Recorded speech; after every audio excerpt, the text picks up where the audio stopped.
I'm a regional contact for Reno area. I'd like to introduce Dale. I think certainly everybody knows Dale. Also a regional contact for the Reno area. This is our 9th time that we've had this town hall meeting, and the whole objective here is to connect up to people who are doing projects with the people who are looking to be involved in a project for Burning Man. And not just Burning Man, but all of the various things that are happening in our local community. When we started this 9 years ago, it really was about getting to the playa. But so much has happened in our community since then. There's as much going on off playa as on playa. And this is also a place to find involvement with those projects that are happening all through the year. Just to give you a perspective of what goes on, we have a wonderfully rich art community in Reno, and it's in large part the Burning Man. When I got started in 2002, I think the first meeting I got to, I believe we had 8 people show up, and we talked about lots of stuff, and I mean, you can see the blossoming. We now have over 4,000 burners in the local area involved in all kinds of different things, and probably another 2,000 in the shadows behind them. But there's so many wonderful projects in Reno, and this is a good chance to get a review of those projects. So that's what we're going to be doing today. Each of the presentations is going to be 5 to 10 minutes. Some of them are going to run long, some will be a little short. Hopefully we can stay fairly close to schedule. Generally, somewhere between 2 and 3 hours. That's a little longer depending on the year. We have a few more this year. So want to get going on it. Let's see what else is there. At the end of the presentation, Dale is going to lead a discussion on what you would like this community, what form you'd like this community to take, things that we can do in the future, things that you might like to get involved in overall in how we communicate, and how we organize some of the projects that go on in the community. We can have a kind of a general discussion. In the meantime, we're going to have the 5 to 10 minute presentations, and if we have time, we'll try to take a couple of questions with each of them. And then we'll end with a general discussion. Finally, is Jungle Jim here today? I want to thank Jungle Jim and the whole staff of the Morris Burger Hotel for hosting this event. It's a wonderful space to do this, and they've really helped to enrich this community. So, with that, we have Linda here. Yep, I am. Hi, Linda. And in addition to the items, to the speakers that are on the agenda, we're so kick-ass that there's a few that aren't on the agenda that showed up to inform us about their projects and gifts to our community. So we'll kind of fill them in, as we can. You don't have seats. I know you. First up is Linda Trace. She's really our heart and soul of the Reno Core project, and has been for since 2012, right? Yep, we started in 2011, organizing the 2012 Core project. This year we got the honorarium for doing a Da Vinci Guild workshop. Wait, you want me to speak louder? Fine. Thank you. Put the microphone. And so our guild workshop name is called Leonardo's Artisan Menagerie. Isn't that what it says? Leonardo. Leonardo's. Did I say Leonardo? Leonardo's. There. Reno Ardos. There you go. Good job. Get our cookie. So everybody that's in the Reno Core project, please put your hand up. Yay. Awesome group. If you want to join our group, talk to myself, Dale, Lynn, Rich, Jim, Jeremy, Monty on stage, Michelle, Holly, any one of us, or Bob who's doing the videoing. We'd love to have you come join our group. So the initials spell RAM. So we, yeah, it can come with any amount of innuendos that you wish to have. So here's what I put in for our proposal, and it says it a little bit better than what I could do off the top of my head. We are a group of artisans who travel incognito while instructing others in the fine art of making masks. See, we have a bunch of masks. Anatomy, illustration, and other indulgence. We will have our own metal stamp label, and we will use it to mark our handiwork. Our masks are the finest in the region, and our artists are the flair of Leonardo. Okay, so what we're planning to do is there's 3 components that we put in our proposal. We're going to have masks, which are not going to be probably the quality of many of the other guilds that are going to be there, from my understanding. But what people can do is take these, we'll have crayons and markers and all of that available throughout the whole day for them to decorate. When it is being manned, we'll have other accoutrements that they can add. And the other component is a plexiglass, 3-tiered art, and we're going to have anatomy. I don't know where they went. It's kind of hard to see, but you're going to be able to, the person on the back side is going to draw, and then the person on the front can color it in. And it's going to be 3D, so it'll have an interesting perspective. Along with that, we're going to be providing art classes. There are many in this group and in the community that are artists. I can't draw stick figures, so we're going to be looking for people that are willing to teach our art classes during the week of the burn. And the last part is we're going to, you know the machines that you can put a penny in and you crank it and you get a souvenir? We're going to have something very similar to that with a logo very similar to this and a couple of other ones that represent our group that people can stamp beer cans, pop cans, plus we'll have some medallions there as well. I don't think there's anything else, is there? Is that it? Anything else I'm missing? We do need help. We always need help. We're going to need help on flyer.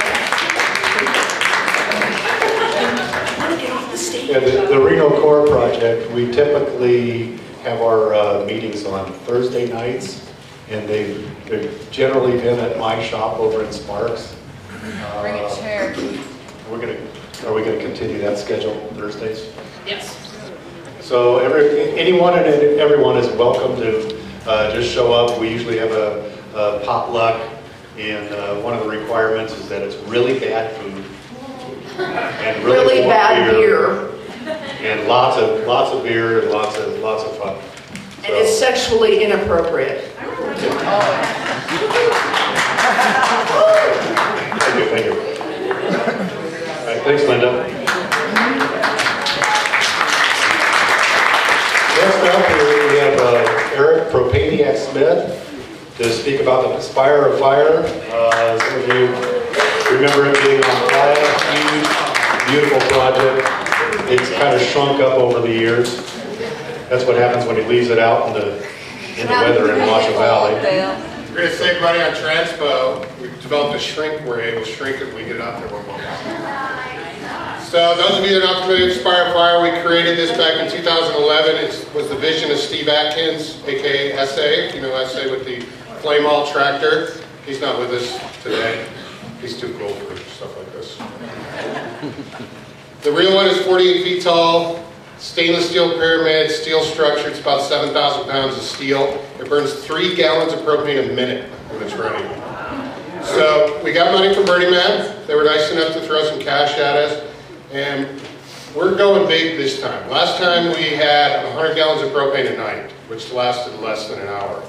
We're putting a 1,000-gallon tank in. It's the biggest tank that's ever been on the playa.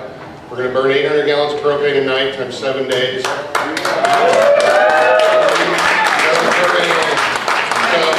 5,600 gallons of propane at $2.50 a gallon. That's a lot of money. It's at 15 grand. So we're trying to raise money for that. We have an Indiegogo campaign. If you can help spread the word, I'll be spreading it around the Facebook. Last year, the entire event did 20,200 gallons of propane. And we're going to do about a third of that just with our one project. We're also looking for help from the community to come help us supervise the monkeys out there. The Spire Fire, if you remember, it's pretty simple. It'll be a console out front where we push 5 buttons to make fire come out of one of the 5 levels. It's a lot of fun, but silly high people, you got to kind of show them how to do it. It's really fun. You just go up there, hey, push the buttons, have some fun, and then when they land on the buttons, you go, don't play on the buttons. Next. So yeah, if you want to come by, you can just show up and help us at the project. To do that, I'm going to be looking for a few skilled people. I talked to Bill already about helping us with the fuel depot. We're going to have a 200 gallon per hour vaporizer, so it's going to be a pretty big operation this year. And transpo, I want to ask you a few questions about transpo. Thank you. Thanks, Eric. Eric and Essay were also very gracious in loaning that the control board to the funnel last year on Playa, so that was greatly appreciated. Next up, Rick Metz, Navigator Rick from Camp Gallivan, and one of our favorite cars, the USS Nevada. Hi guys! Hello! So, as he said, in case you don't know me, I'm Navigator Rick. I've been with Gallivant since we formed the camp back in '92, and the first year we had the ship on the Playa was 1991. As far as we know, we're the longest tenured pirate ship on the Playa, and I think we're one of the original 100 art cars.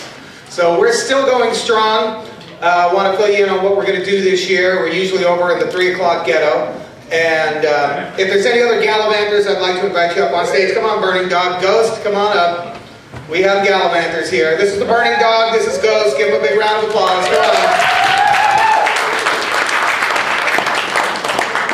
So the first thing that we want to let you know that we're doing this year is we are no longer Camp Gallivant. We're just Gallivant.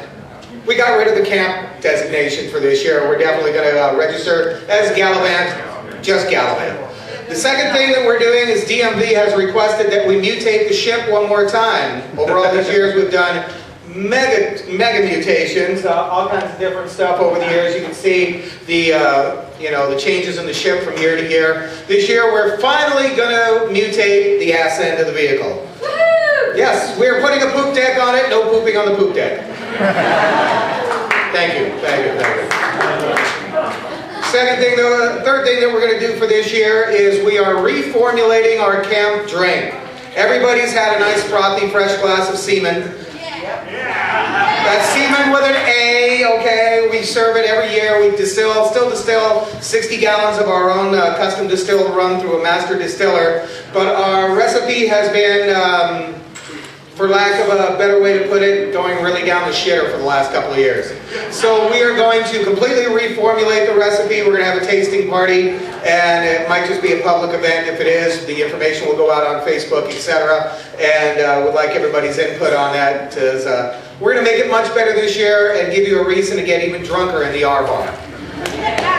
And in regard to the R-Bar, we're looking right now to get a larger tent for the R-Bar and expand out. We put in a PA system for sound system. We still have our wireless system that we use. We're going to have some really amazing DJs in camp this year. And our theme parties every day are legendary. Please come by and find out what we're doing. You'll get all the information beforehand, but come by every day. There's always a kick-ass theme party every day. Let's see, what else do we got going on this year? We have, let's see. That's it. I believe that's it. Come and see us, please. Come and visit us. Gallivant. There's always something going on at the R-Bar, dude. There's always something going on. Yes. All right, thank you guys. Yeah, there's not much sleep. Sleep is immaterial. I don't believe that Kathy D'Onofrio is here. Kathy? Oh, there you are. Oh, your hair is different. I think you were redhead last time. Oh.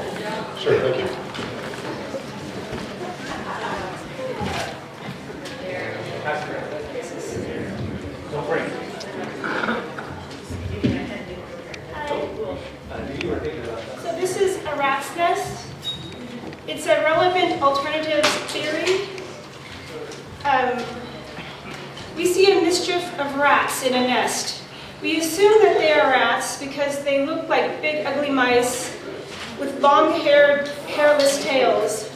But what if they aren't rats at all? What if they are actually aliens disguised to look like rats? Okay, so that's all it is.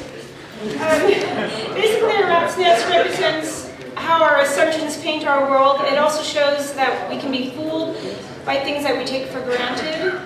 It's a space for conundrums. In order to gain entrance to the nest, participants must fool, appease, or bribe the standing two-faced rats at either entrance. Once inside, there'll be chairs to sit in. Visitors will be surrounded by crystal-bearing organic creatures infested by rats. Any questions? Any questions for Kathy? Before you disappear, talk about your piece that you did last year. That was out of your mind. Oh! Because I don't know that people are familiar with what you've done in the past. Yes. So talk about what you've done in the past and any contrarians.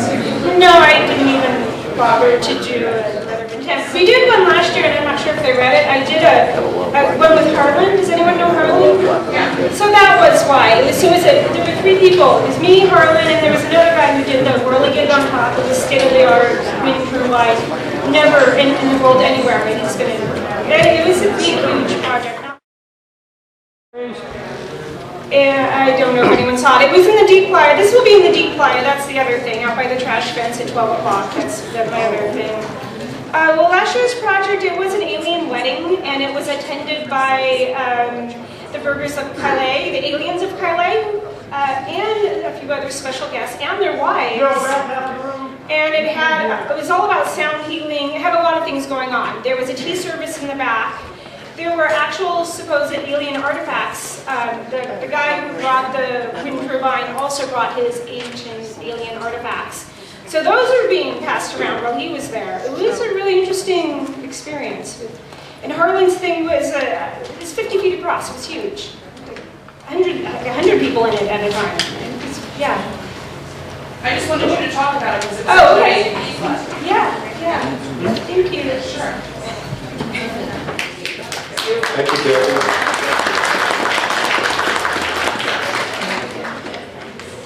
Next up is Phoenix Rising. She's going to tell us about some of the sculpture work that she's doing this year. Inside the Mind of Da Vinci. Hi, my name is Lauren Huft. I'm also known as Twinkly Dots, and I am the project lead for Inside the Mind of Da Vinci. We are a self-funded piece that's being built at the generator, and I'm hoping that Colin is up here. Okay, so while we're waiting, this is what I want you guys to do, is you all have your phones on you, right? And I want you to go to Facebook, and I want you to like our page, Inside the Mind of Da Vinci. We have, so far, we have a Teespring, where we are selling our t-shirts, and then also here today, I have pendants for $10, and we are also selling raffle tickets for a maquette. Phoenix, there's only so much talking I can do.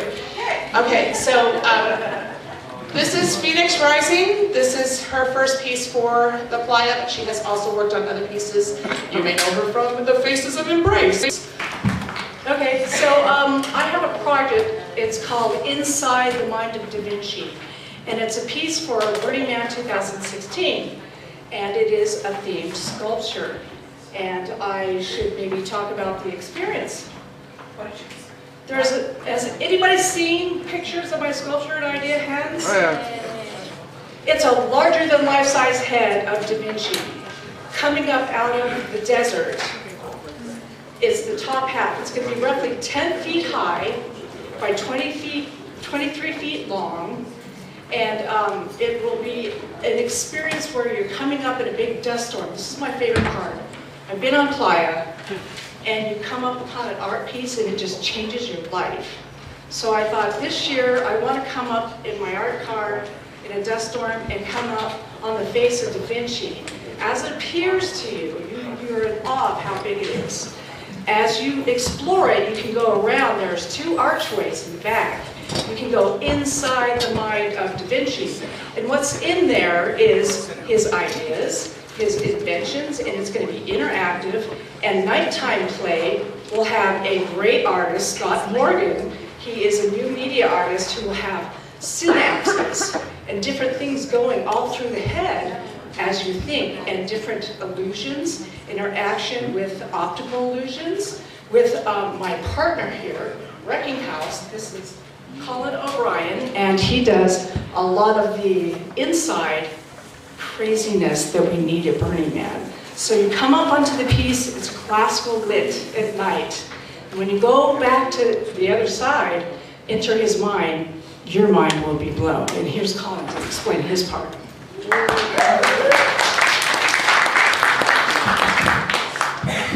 Yeah, and so my name's Colin O'Brien, and I've been on Playa a whole bunch too. Hopefully this will be my 21st year if I survive this build. Last year I did a collaboration with Peter Hazel. It was a 22-foot stainless steel and stained glass manta ray that lit up at night. Turned out really well right off 8 o'clock, and we built other pieces.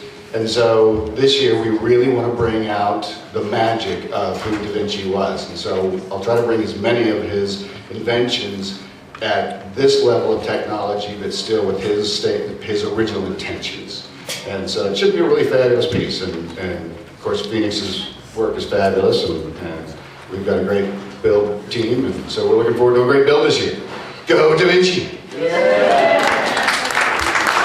do have a project needs list. It's mostly cement, and more cement. We have come up with the money ourselves to build the first structure layer because we believe in this project. And if you're not familiar with this project, we do have a little table out here with a mock-at study of an acid-stained type of study piece. So if you want to either help with the fundraising, we have medallions. Did I say we have medallions? We have more coming. But anyway, thank you for your thoughts and ideas. And you have to live with our words, but come see our dream, come be a part of it, and go to Facebook and like us, and you'll see everything about it. Watch it be built. T-shirts and sweatshirts are available. Be the first to get yours. T-shirts and sweatshirts are available at teespring.com. Thanks a lot, guys. Looking forward to that. Lynn's up next, Lynn Gamrock with a botanical garden.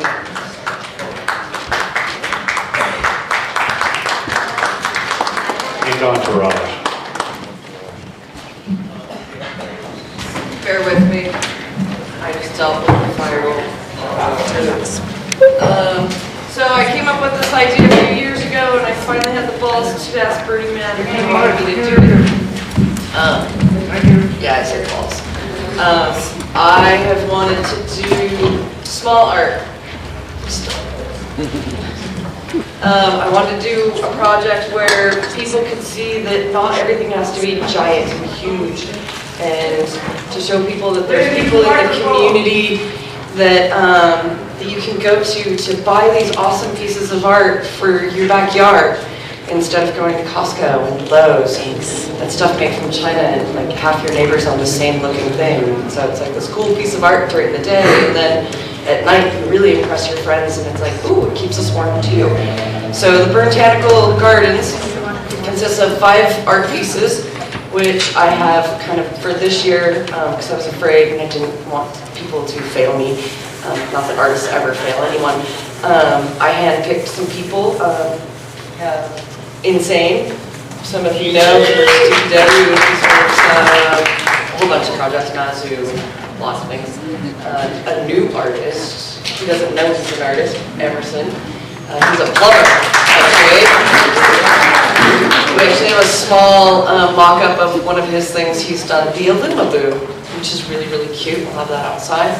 I'm very, very honored there's a couple, they're actually a couple, it's JDV and Babs who aren't here, they live in San Francisco, part of the Flaming Lotus Girls. That's huge for me to have them want to be part of my project.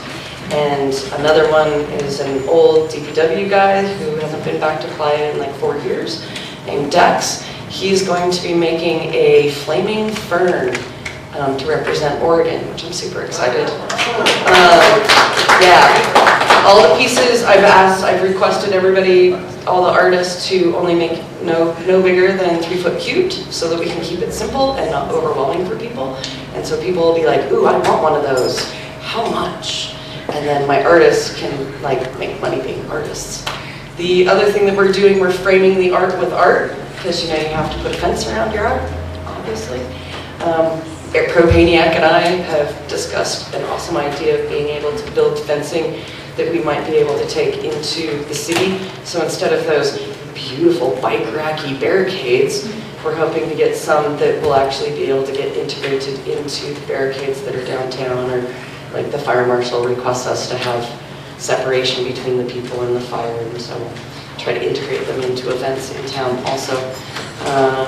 I'll let Richard talk about all of our needs because I'm losing my voice and I think I'm going to sneeze.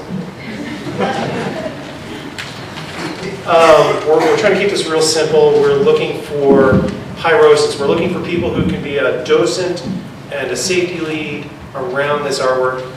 It's going to be open every day from 8 p.m. to about 1 a.m. So we're looking for pyrosis for all days, all 8 days of the burn. We are also looking for metal artists. So if you have a desire to use a plasma torch and cut something out and have it display for Burning Man, we're looking for you to help us create those fence panels. We'll create the structure. All we're looking for you to do is create the design, whether it be little pieces of metal that you put together in some sort of a frame, or whether it be a larger design that you plasma cut. Come see us. We'll display your artwork at Burning Man. We're also looking for scrap metal. If you have scrap metal, either tubing that we can use for the frames of the fence, or small parts that might be used in the fence, that'd be great. And the last thing we're going to ask for is a little help with the propane.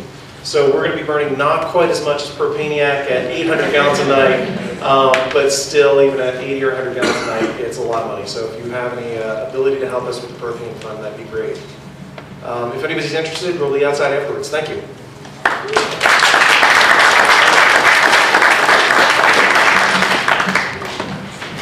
Thank you, guys. Looking forward to that. Next up will be Mark Ashworth.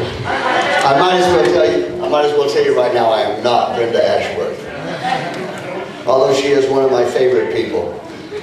Just call me Lucky. Ladies and gentlemen, boys and girls, and fire art lovers of all ages, it's time to begin the event production for Compression Art and Fire 2016. Applause is appropriate at this point. I'd like to start with a big thank you for everyone who helped us produce last year. It was a great success. It was our first time downtown on the retrack, moving from the old Bates Plaza. We had throughout the day about 10,000 people in attendance from 3 o'clock in the afternoon until 10 o'clock at night. It was a huge success. The city loves us. They came to us and asked us if we would do it again. And naturally we said yes, we would be glad to produce Compression for them again. We're proud to announce that the El Dorado has signed on again as our signature hotel and casino. They've been very, very good to work with. And I met with Rick Murdoch a couple of weeks ago when we sat down, and he said, "What do you need?" And that's a hard open door to get from a casino. So we want to thank them for that. We need volunteers. Naturally, the scope of the event is large. I need volunteers to help with registration. I need volunteers to help with setup, tear down. We have art cars. We have a fire art garden. We have vendors. All of my team leads, if you have an art car and you'd like to participate, Roger Stimson is my team lead. My fire art garden team lead is Nefarious Grin. Jim and I takes care of vendors for us again. Our marketing, Missy and Tams from Control Burn are in charge of marketing. You can contact, I'll do the entertainment, and our fire display naturally is Mr. Dave King.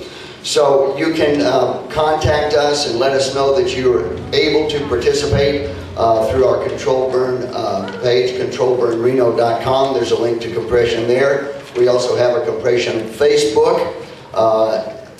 You can contact me directly at mypalmark@gmail.com, or if you're over 50 and you are socially media challenged, feel free to call me on my cell phone, 335-6767. Let me know what you have time to do, and we will hook you up with the person person who is in charge of that portion of the event. Naturally, if you do not have time to participate but you want to help, your monetary donations are greatly appreciated at any point during the production process. In closing, I want to let you know that we found out just a couple of days ago that there is a California for-profit promoter putting on an event in California the same weekend as Compression. Now, anyone is free in this country to produce and do whatever he may want to do. It's not surprising to me to see a California for-profit promoter try to drag on or latch on to the tailcoats of Burning Man and turn $1 on it before the Burning Man event itself. What is concerning and distressing to a degree is that a for-profit promoter in California cares not about the success of a non-profit event in Reno, Nevada. So when you see the advertisements, and if you get a call to participate in that, I would hope that you would say, thanks for the opportunity, but no thanks, we're participating in Compression to the benefit of a free event for all the people of Reno. Thanks very much.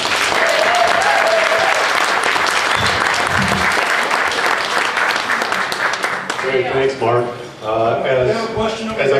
There's Maria. Hang on. Okay, Just one thing about Compression. Just a second.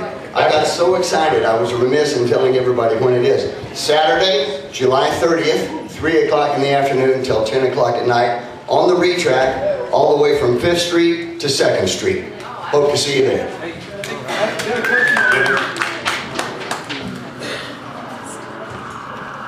One more way to reach Controlled Burn is on our public Facebook page, Controlled Burn.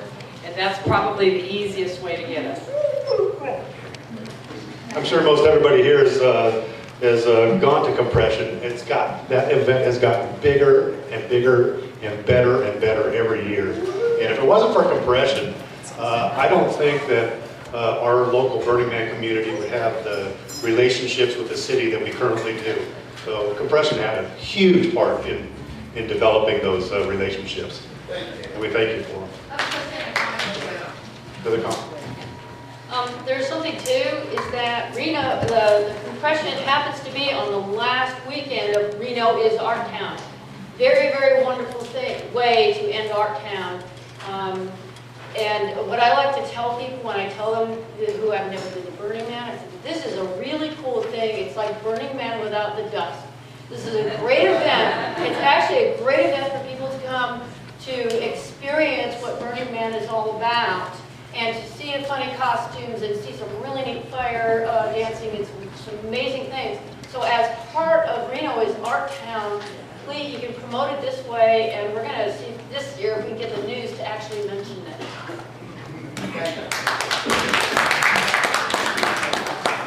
Next up, we have Maria Partridge, who is going to talk to us about the Gateway Gala. Gateway Project, sorry about that. It was Gateway Gala last year, wasn't it? Okay. Maria Partridge, as you all know, is an artist advocate for Burning Man and involved in all sorts of fabulous projects here in town. So, Maria, take it away.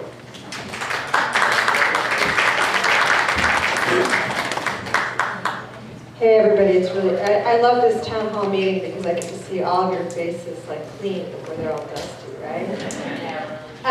So last year was the first year that we did the Gateway Gala, but it was brought to you by the Gateway Project. And so the Gateway Project is actually a group of individuals, art organizations that kind of got together to try and raise money to bring Burning Man art to Reno.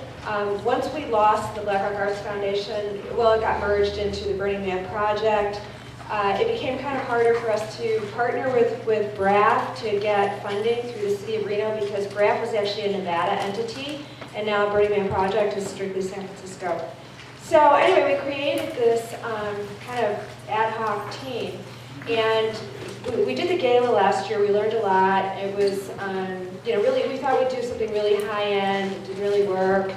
It was fun, but anyway, the whole goal was to raise some money in order to bring a piece of art from Burning Man directly to Reno, which we did. which was Pentimonium, which was an honorary project by Gary Gunderson. Yay, Gary. So we installed that at the Lear Theater, and I'm happy to say that I'm fingers crossed all of you like candles, do whatever dances you have to do, but the Sierra Nevada College contacted me last week and they're possibly interested in it. So that's what we really want to start, is where we actually bring a project like to Reno and then it goes to Carson, Sparks, Sierra Nevada College, anywhere, you know, Incline, whatever, Kings Beach. So if that starts happening, that would be really great. So for this year, we're going to do, we're going to scale back the event. It's going to be, how many of you have heard of Art Tech? How many of you have heard of Art Tech? A few of you have. So Art Tech is a new makerspace. It's over by Patagonia.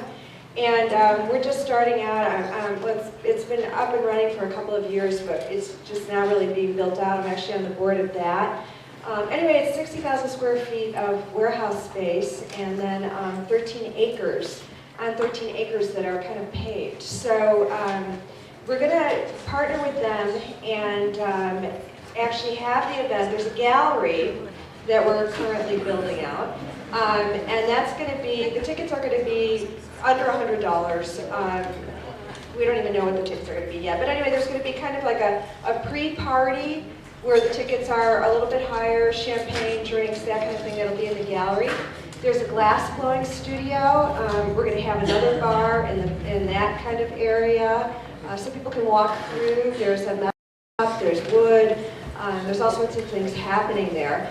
So that's going to be from, I'm going to say 6 to 8:30, and then at 9 we're going to bring the party outside. The tickets are going to be lower. They're going to be $20, $25, something like that. We'll have art cars out in the paved area and you know, those fire spinners and stuff like that, you know. Playa attire required, not really, but we all like to dress up. Anyway, again, it's a fundraiser to bring the art of Burning Man to Reno. So what's happened is that this year we actually applied for a grant for the Burning Man project, a global arts grant, and we got one. So that's really cool. Yeah. So the Gateway Project got a grant in order to, which we're going to use as kind of the seed money to then be able to create, we're going to bring, I'm trying to curate, on Playa, I'm trying to curate a park that's going to be a Black Rock City Art Park. And the idea is that it's closer in, like around 4:30 or 7:30, and consists of smaller projects. So a lot of the smaller projects have kind of lost the appeal of Playa. So the idea is that, and people aren't doing as many small projects. And so the idea is that if we curate it and kind of keep them together, that it'll be kind of a bigger footprint, and we're going to have some benches in there and some cool trees with lighting.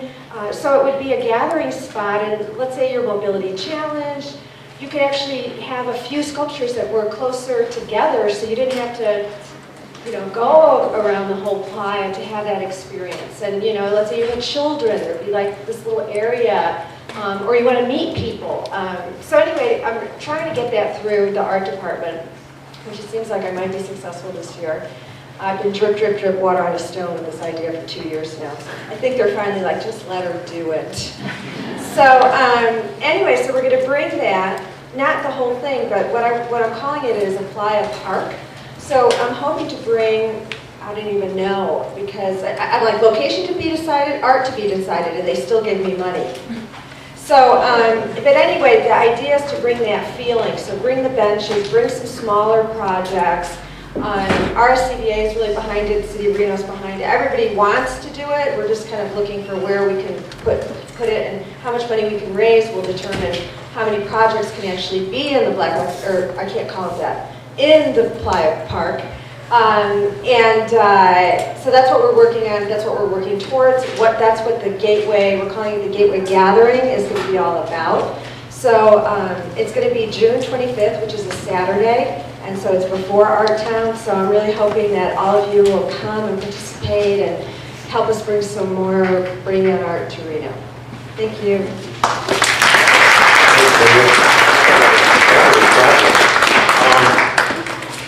That sounded so intense. Does anybody have any questions for Maria? The park idea is still in the development stages, and it's still in the thought process? Where, on 5 or here? Here. No, here it's going to happen, but I just don't know where. We have some ideas. I'm working with the city of Reno to find a location. Now that we have money from Burning Man and we have that validation, now I can actually start actively looking for, either private property or public property. I think you answered it. I was wondering if I put it in my calendar on the 25th, where do I go and go? Saturday, June 25th, and it will be at Artech, A-R-T-E-C-H. What's the address? 130 Woodland Avenue. That's off of White Earth and 4? It's across the street from River School. Yeah, it's really close to the river school. It's the old pipe farm. Yeah, it's the old PVC pipe factory.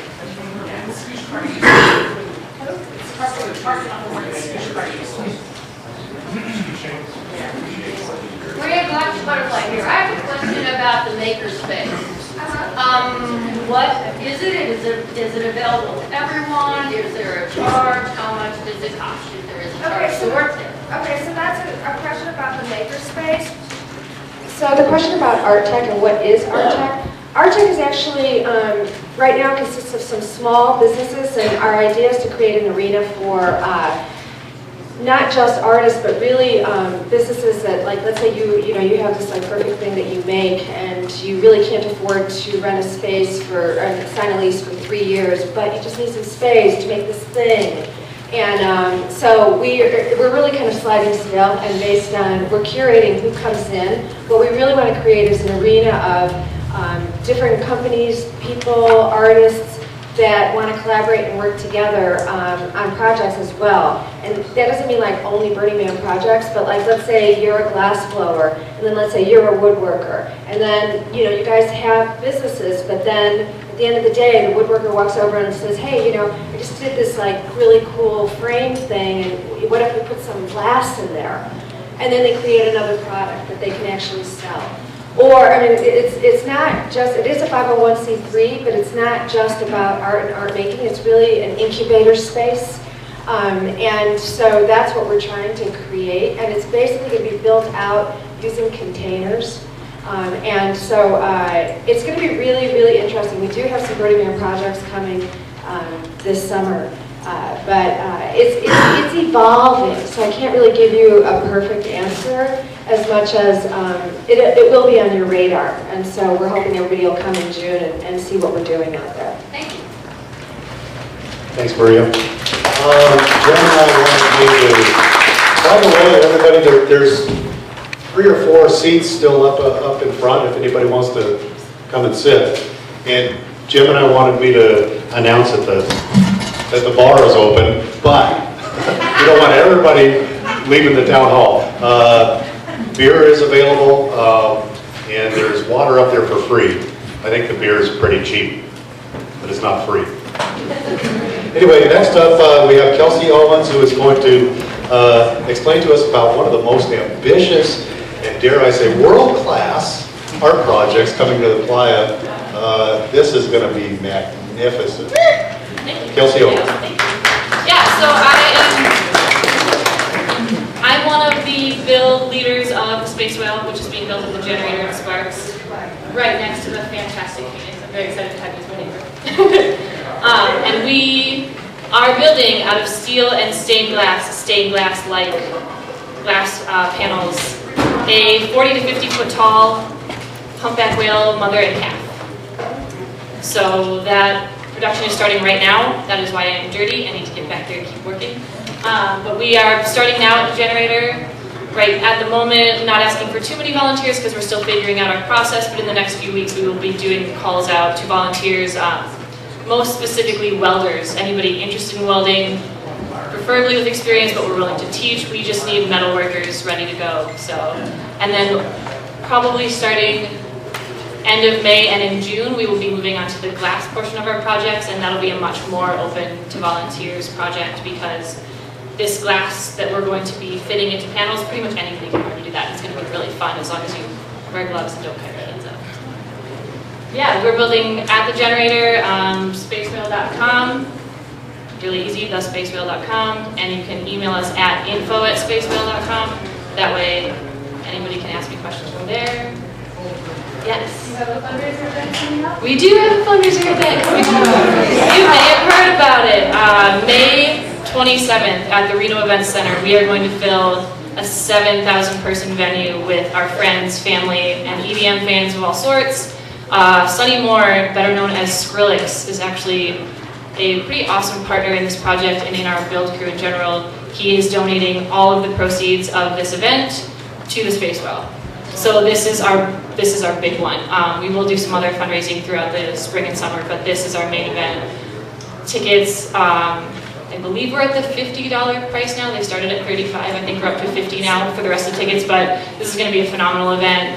It's not just a concert. It's going to be a Burning Man bonanza kind of thing. It's going to be vendors and food. We are also getting proceeds from all of that. It's just phenomenal. All kinds of artists, and he's going to basically play what he likes to play at Burning Man and make a Burning Man vibe happen here in Reno. It's going to be really fun. Yeah. Yes. Isn't there some world famous artist helping with the layout? There is! I didn't plant these people in the audience. So, there is a digital artist who many of you are familiar with. His name is Android Jones. He's based out of Colorado. He's in Denver, and we actually got to know him because he painted a rather phenomenal piece of Embrace burning. We're like, hey, that's cool. Do you want to be friends? And he did, and that's kind of how we started a connection with him. He helped us with Sculpture Fest, which is another thing you should have on your radar. The first weekend in May is Sculpture Fest again.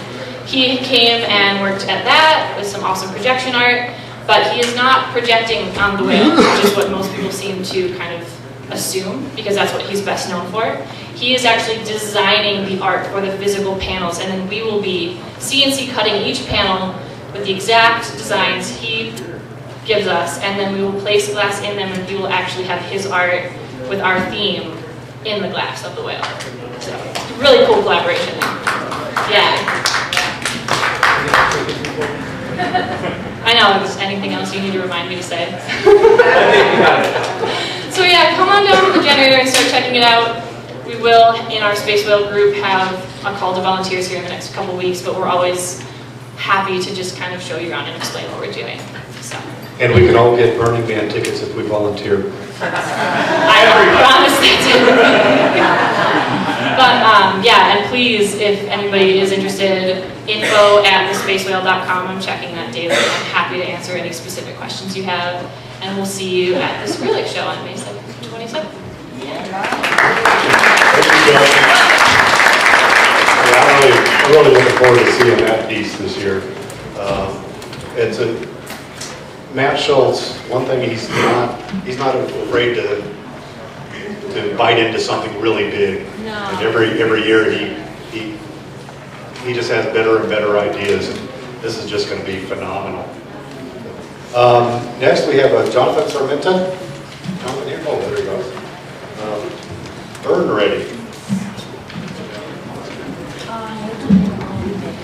Hi everyone, I'm John Sarmenta. This is actually my first time going to one of these town hall meetings. I'm really excited to see everyone here. I'm a UNR student, and I'm working together with a bunch of other UNR students, and we're trying to solve the problem of overcrowded highways on the way to Burning Man, and we want to encourage more carpooling, because we know that's been a big problem with the BLM and the Burning Man organization, and the Burning Man organization has been actively looking for some solutions to address that issue. So we've been working on a project we started last year called Burn Ready, and basically Burn Ready started as a way to kind of help out-of-town people and newbie and virgin burners kind of get more prepared to go out to the playa and also leave no trace afterwards. So the way Burn Ready works is you go to our website and you can find what you need, like tent, stage structures, camping gear, and we here at Reno, we're going to work with the local community and local businesses and try and gather everything up and pack everything so that when you come here, you can just throw it in the back of your car and you're ready to go. And actually everything for about 3 or 4 people fits in this plastic bin that you can fit into a smart car, and we were actually really stoked that it saved so much space that we were kind of thinking, well, what kind of solutions can we also address with this? So, and afterwards, after the burn, you can come back to us, return all the stuff, and we'll throw away all the trash, anyone's trash. We'll recycle what we can. We'll donate any unused toiletries to local charities and local organizations, and then the rest we'll keep for next year's burners to use.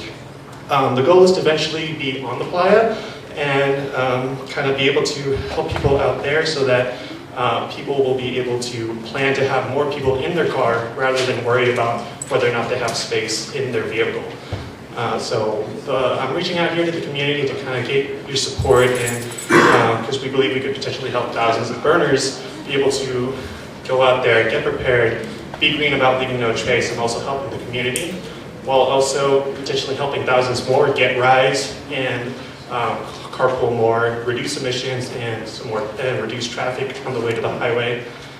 So if you're an organization that services burners, we'd like to collaborate with you and be able to help spread the word with you guys. We want to build a better support community here in Reno for burners all over the world. So thank you very much for the opportunity. And one more thing, I'm currently working on a project for one of my classes that's documenting the effect that Burning Man has on the Northern Nevada community. So if any of you guys have any projects or want any free photography for anything cool that you're doing out here, go ahead and connect with me, and it'll really help me out with my project. So thank you guys so much. Do you have an email or something? Yeah, it's actually on the sheet. Okay. So yeah. Thank you. Good. Next up would be Morgan Hale, Revolve the Music. Teamwork really makes the dream work. As a matter of fact, I don't think that there is anything that I could possibly do that I really want to do without the teamwork that happens within this Burning Man community. Awesome.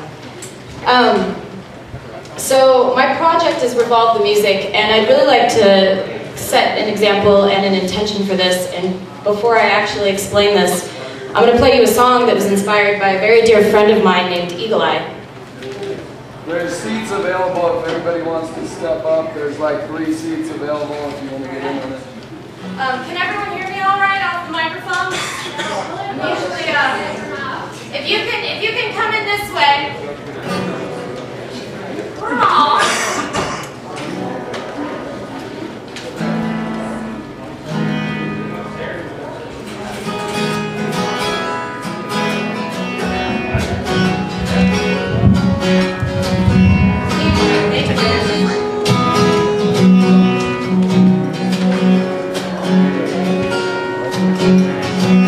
Travel the road searching for a truth that we all feel inside. Sometimes the way is dark, and all we can never do is feel the line, fall and cry. Along the way we find the light to ride beside for a little while. It teaches us we burn brighter with a smile.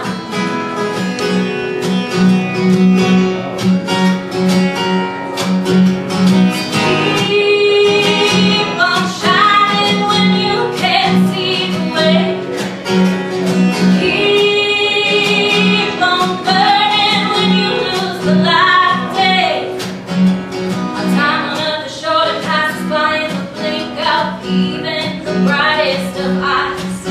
From the dust into the stars, the only thing that's left of yours and mine is the legacy we leave behind. Caught up in the search to find ourselves, we forget we're all stars alive. And all I know is when I leave this time, I'm gonna light the world for miles.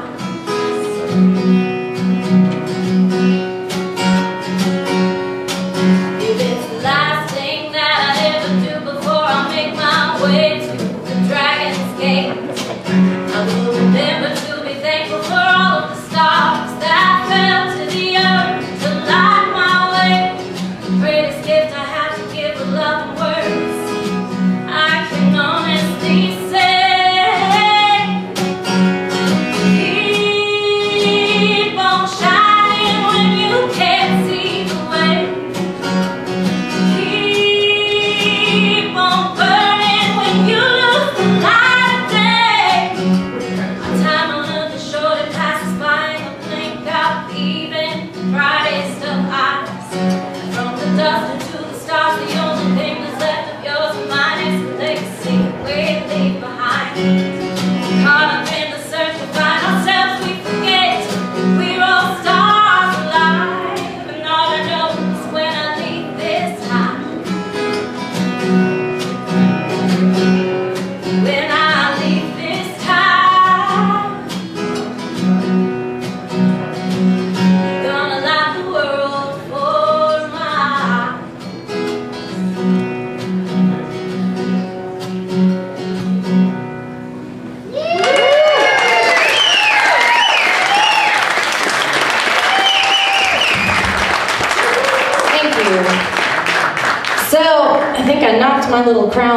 here.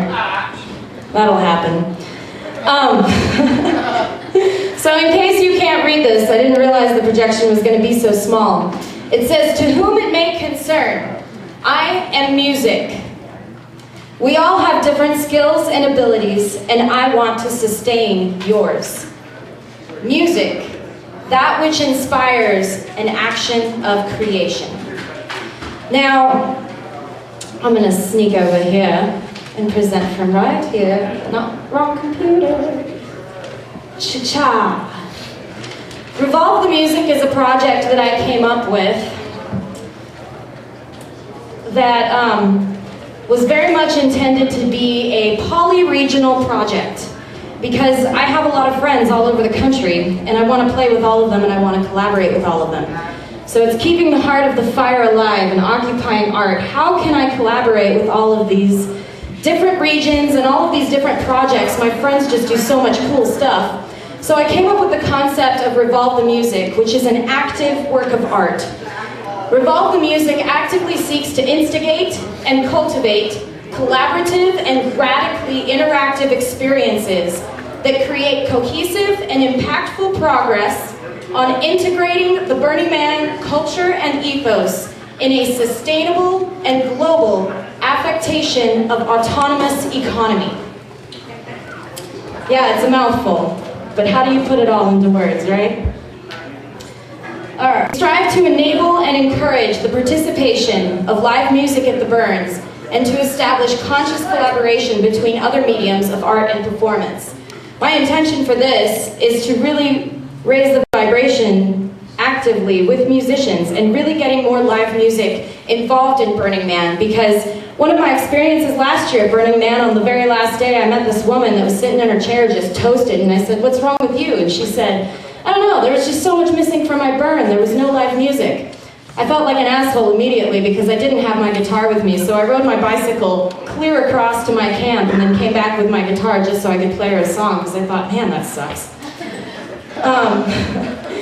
Our goal is to educate artists in a mindset that amplifies the impact they want to have on the world.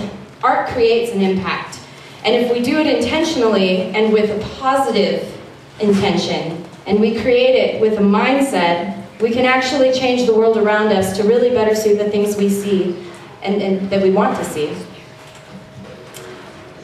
Cha-cha. We choose to change the narrative of starving artist into empowered artist in a radically inclusive setting. Now, what you guys had no idea is that I knew that I was coming up here and that I wasn't going to know how to do this. And I knew that I was probably going to need some help situating myself over here, and I'm sure someone's holding my dog, either that or... Yep, there we see. Teamwork, it makes the dream work. Now, I didn't ask for these volunteers. They just popped up because we have that radical of a community.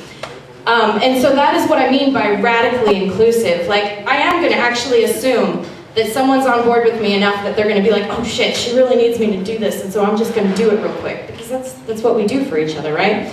But now, this whole changing the narrative of starving artist into empowered artist, is a concept of, this isn't just for Burning Man. Yes, we are going to Burning Man, but this is a project that is sustainable outside of Burning Man. I travel to each community, and I reach out to artists that don't value themselves enough. There's a word that I absolutely can't stand that we use a lot, and it's called exposure. And in Burning Man, that's great. In Burning Man, we're coming to play, we're coming to give our gifts. Outside of Burning Man, we need to sustain ourselves.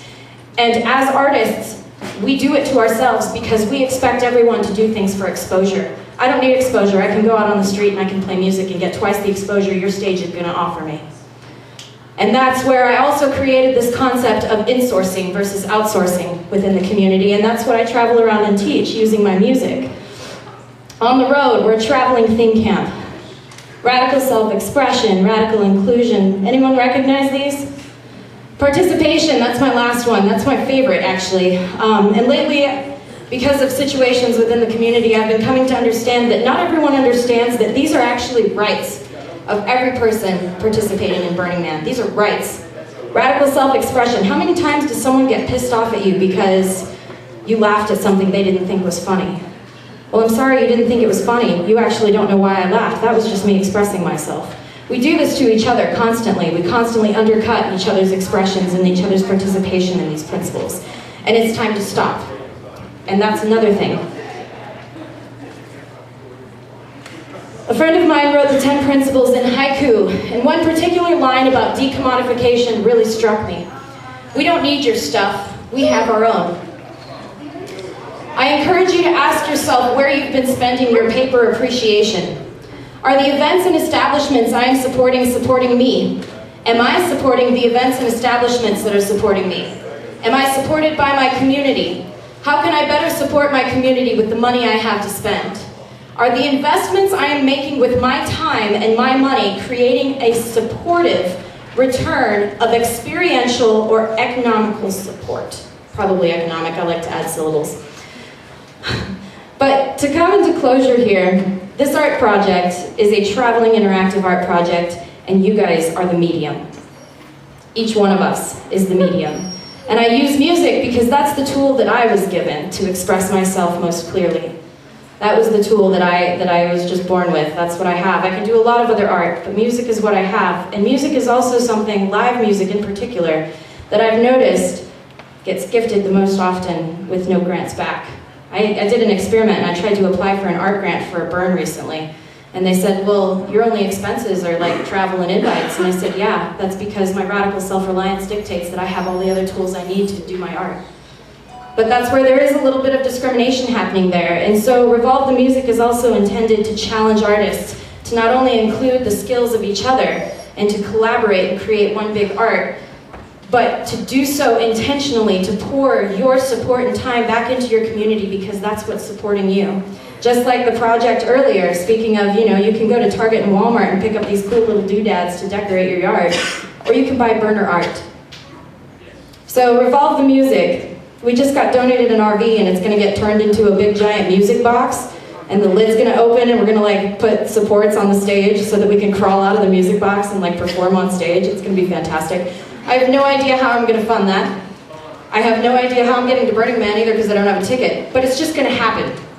Because the important thing is that I get to come participate in these communities and I get to help educate people about things like this. And I get to help inspire artists to step up and claim what they actually deserve. And so that's what Revolve the Music is about. And if you feel like supporting it or collaborating or coming up with some crazy new idea, please contact me. I have business cards to give out. And thank you very much for giving me your time.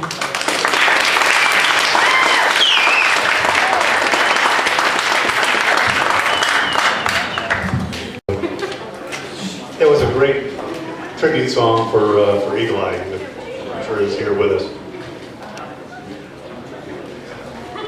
Is Shannon Dobbs here? Oh, there you are. Shannon Dobbs is here to speak about On Common Ground, public market for downtown.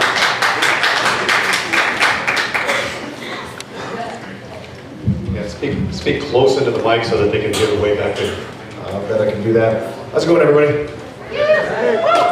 My name is Shannon Dobbs, and I'm representing On Common Ground, which is a brand new nonprofit. We just started up 3 months ago, got approval for a 501c3 last month.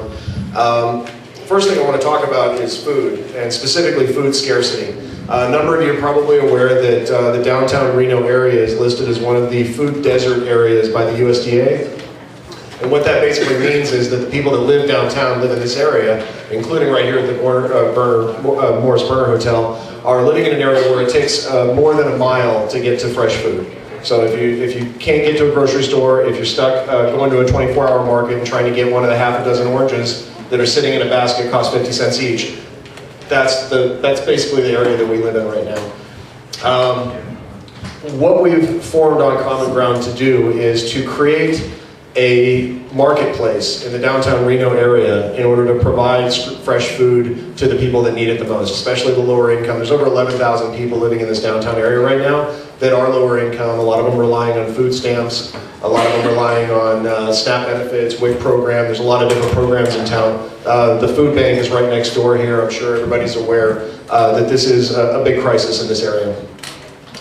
I'm been a business owner in the downtown area for over 10 years. I own 5 Star Saloon. A lot of us have been talking for a number of years about how we can get Scolari's or a Trader Joe's or Whole Foods, any one of these big box stores to come downtown and occupy this space and provide the fresh food that we desperately need in this area. And so far, everybody's been unsuccessful, and it's because of the for-profit food metric, the for-profit metric that they have to use. They have to spend a certain amount of money in order to get their stores in here, and they have to be able to recoup their expenses in order to justify making this build and bringing this into the area, and that's just not good enough. So what we've done is we've decided that we're going to do it ourselves. And so this nonprofit, the goal of that is to create a grocery mart. Now what I'm doing personally is I'm throwing the building in. Nice. So a lot of you might recognize this. This is the big red building on the corner of Sierra and 2nd Street, right across from the Montage. I acquired this in 2012 when I was trying to get my hands on what used to be 210 North, and I reopened it as Rise Nightclub. I ran it for a couple of years. We did a really good job and had some great music, had some really fun times. I hosted a fundraiser for the Control Tower Camp in 2013. Got a lot of money for them. So we've been a part of the Burning Man community for a long time, and basically at this point I want to reach out to the community and say we're going to need some help. So I've got a lot of resources at hand. We do have a 56,000 square foot commercial property that used to be a casino. It's fully sprinklered, it's upgraded, it's not in great shape right now, but it's got really good bones. I've also got about $65,000 worth of structural steel that I'm committing to the project. And I also, in addition to that, have a 17,000 square foot rooftop on top of this property that we're planning on turning into an urban garden. So what we're looking at a grocery market. We're also looking at about 7,000 to 8,000 square feet of space above the grocery market that we're going to put classrooms. We're going to put administrative offices. We're going to put space that we can rent out to other nonprofits for different reasons. I want to reach out to the community and really, more than anything, start up a conversation and find out what all we need as a community. But the number one thing that we're going to constantly be focused on is providing food to this area that desperately needs it. We are also going to be operating, just a little backstory on me. Before I was a business owner in Reno back in the 90s, I was a psychological warfare specialist in the U.S. Army. And my job was to run Hearts and Minds campaigns over in Southeast Asia. We worked with civil affairs, Army Corps of Engineers, and a bunch of people. We'd go out and increase infrastructure in areas that desperately needed it, and it bolstered the community. It created a sense of neighborhood that allowed everybody to kind of come together and feel like they were a part of a team instead of just stuck out there by themselves. And based on that experience that I have, I feel like we can do the same thing in our hometown now. So you guys have the agenda on there. You've got my email address. My name's Shannon Dobbs. And I urge everybody that wants to get involved with this project, if you know anybody that can help us, we're going to need engineers, we're going to need architects. This is commercial property, so the city of Reno is going to require that we do this right.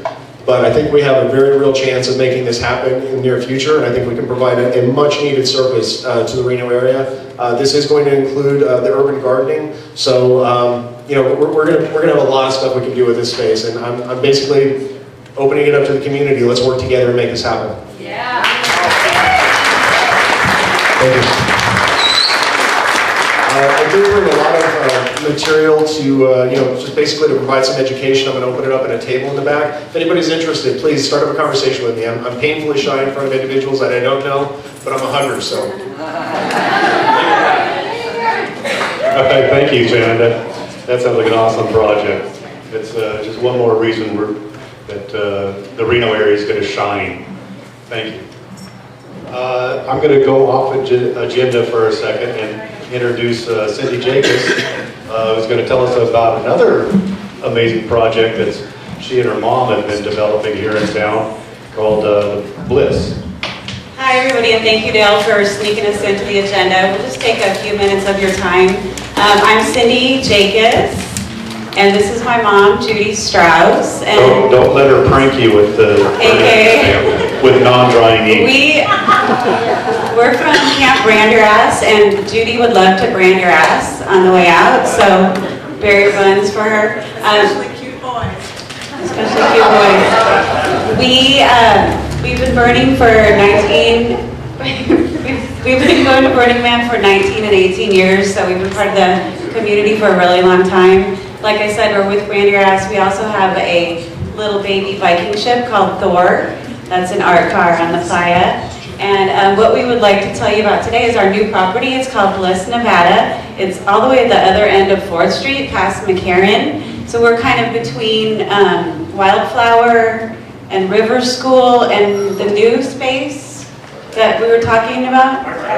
Art Tech. So I think West 4th is coming up a little bit too with all the kind of fun activities and places that we have over there. In Bliss, Nevada, we have about 1 acre of property. We have 10 apartment units there. Mom and I both live there, and a lot of other burners live there too. We also have a couple RV parking spaces, so we have some people that live in RVs and help us out with the property. And we also have a beautiful commercial building on site. It's about 1,000 square feet, and we've kind of converted it. It used to be a bar, and we kind of demoed everything out of there. We're converting it into a workshop and event space. And Mom, can you tell them a little bit about your gong meditation? Yeah, I do gong meditations once a month, except in the summer. I have 10 gongs all set up, and people just lie down and meditate. And I also do that at Burning Man.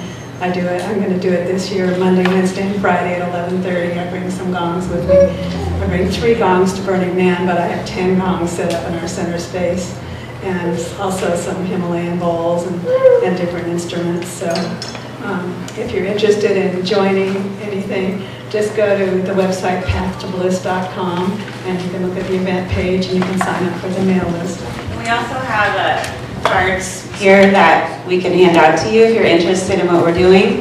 But why we're here is because we're looking for people to collaborate with us, people who might want to host an event, have an event in our space, outside or inside the building that I told you about, or we would love to have art on site if you want a place to put up your beautiful piece. And when she says an event space, it's the most gorgeous view and probably one of the best yoga studio spaces in town. So. Thank you so much. So we just purchased the property in June, so we're still renovating and whatnot, but one side is set up as a meditation area and the other side is set up as a little bit more of a classroom, but we can always move things around depending on what event we're hosting in there. Again, so if you would like to get involved, we're looking for people who want to lead workshops, have classes, have events there, maybe put art inside or outside on the property. And the last thing is we're having a little kind of craft and rummage and garage sale on May 7th, which is a Saturday, and it's also an open house. So we invite you all to come over, check it out, see what we're doing at the property. And that's again, Saturday, May 7th, all day, and we'll put that on our Facebook page. So we'll hand out the cards, we'll brand your ass, and thank you so much for your time.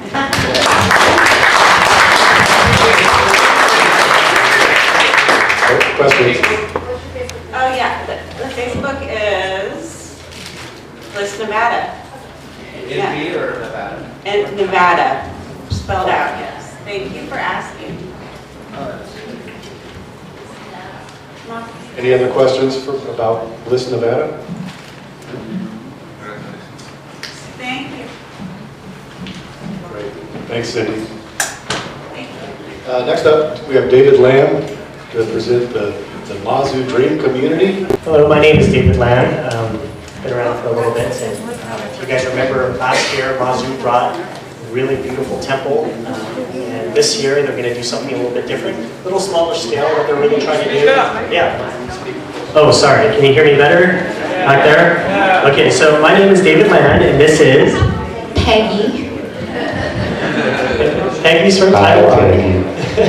And this year, Mazu is going to bring a smaller scale project. Last year, they had brought the temple. What we're going to do is we're going to show you some of the pictures of what happens in Taiwan with the Dream Community and some of the goals for this year as it proceeds. The idea is that Mazu built something really beautiful last year, if you guys remember the temple. And you might not know it, but Asia actually has kind of a, I would say almost a burner spirit out there. It's something that people often don't associate with Asia, because Asia is often let's say, a little bit more introverted, like somebody I know, and so it's a little bit challenging. So it's good to get this out there. And so what they're trying to do is kind of really build a cultural exchange to get people, I guess, to expand and come here to Burning Man. And so what we're trying to do is kind of establish more of a cultural exchange, to bring people here from Taiwan to Burning Man. And so every year, the plan is to kind of get more of an established pattern, I guess, resources, that kind of thing. And so, as you can see from these pictures, they're already doing some wonderful and great things. That's the founder right there, Gordon. Now he is, you wouldn't believe it, but he's the head man. He's the guy last year that was out there in his thong bikini blowing fire. And he's the man that just like, wow, it's pretty amazing because I would not have suspected that. But he's the one that's really, he's the dream. He's the guy who came up with the dream, and his goal was to bring more and more people back here to the US and to engage and participate. And so my goal this year is to help Mazu bring out something a little bit smaller, because the temple was a lot of work and it was a little bit drama. Even though I had my own project last year, I tried my best to help these guys. And so this year, as you can see, they're going to do another performance piece. If you remember last year, they had a huge parade of 50 people? 50 people, and they had music and choreographs and beautiful costumes like you can see here. But the sad thing was we didn't have really the lighting or the sound. And so we're learning every year. Every year, hey, just jump in anytime. Okay? And so, as you can see, it's kind of like down in Brazil. There's a lot of feathers. Well, we can't bring feathers. We can bring feathers now. Yeah, it just they can't fly. But as you can see, there's a lot of stuff. So this year, we plan on building an art car.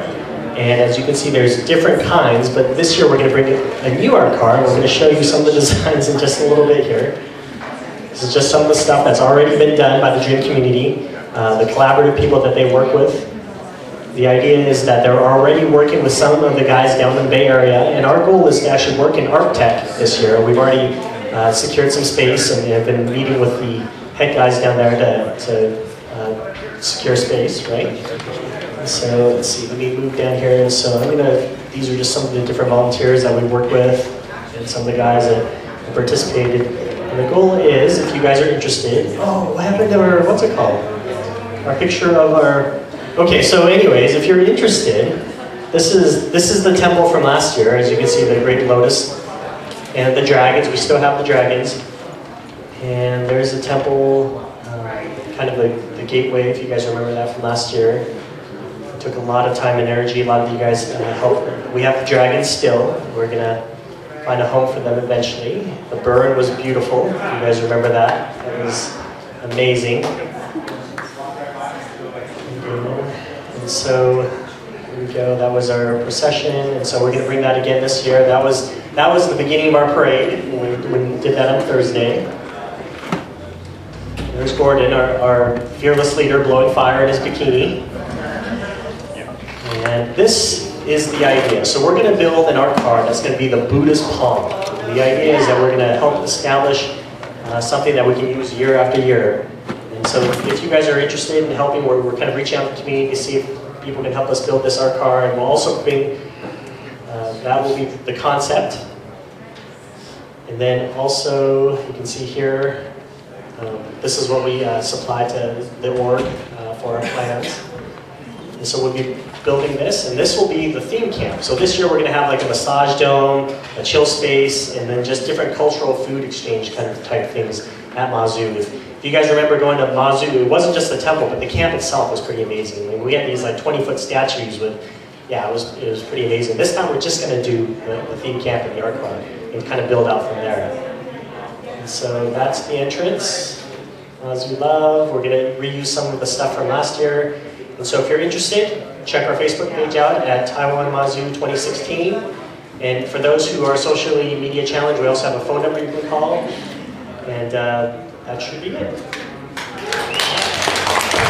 Thank you. Any questions? Any questions? We're good? Thank you. Yeah, thanks, David. This filler, ooh, sorry about that. Thank you very much. This is great. I retired from AT&T a couple of years ago, and I haven't seen this much PowerPoint since I left, so kind of cool. I'm with Club New Verboten, which some of you may know from 430 and Esplanade. been there the last few years. We have a 2-pole tent and a little tent.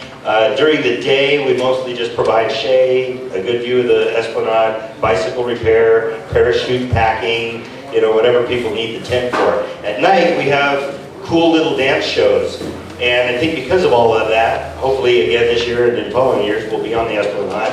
So I was talking to our camp leader while I was sitting over here. If anybody has some serious lighting skills and would like to light up some dance parties, we would love to have you guys on board. And if anybody knows any DJs who would like to put on a 2-hour show, we've got show slots. So that's pretty much it. If you're not a DJ or a lighting person, maybe you know a DJ or a lighting person. Since I wasn't, prepared, I don't have my own PowerPoint, I'll just give a phone number you can text me at. By the way, I'm Screwdrop, and unfortunately I did earn that name. My telephone number is 916-505-0971, 916-505-0971. If you know somebody who wants to put on a dance party, or somebody who would like to light those dance parties up, please let me know. Or if you want to get a hold of Screwdrop, just forward it to me and I'll get it to him.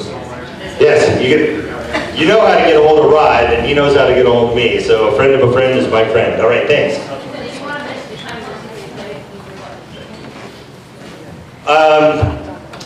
Galactic Butterflies, and I might want to mention the kind of music. It's quite unique. We have all different kind of shows. Believe it or not, the ABBA show was huge.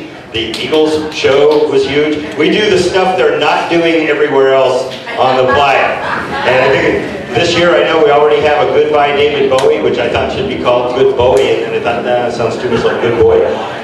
But yeah, there's going to be that show. I'm thinking about doing just all Cuban, because I grew up with Harry Belafonte and stuff like that.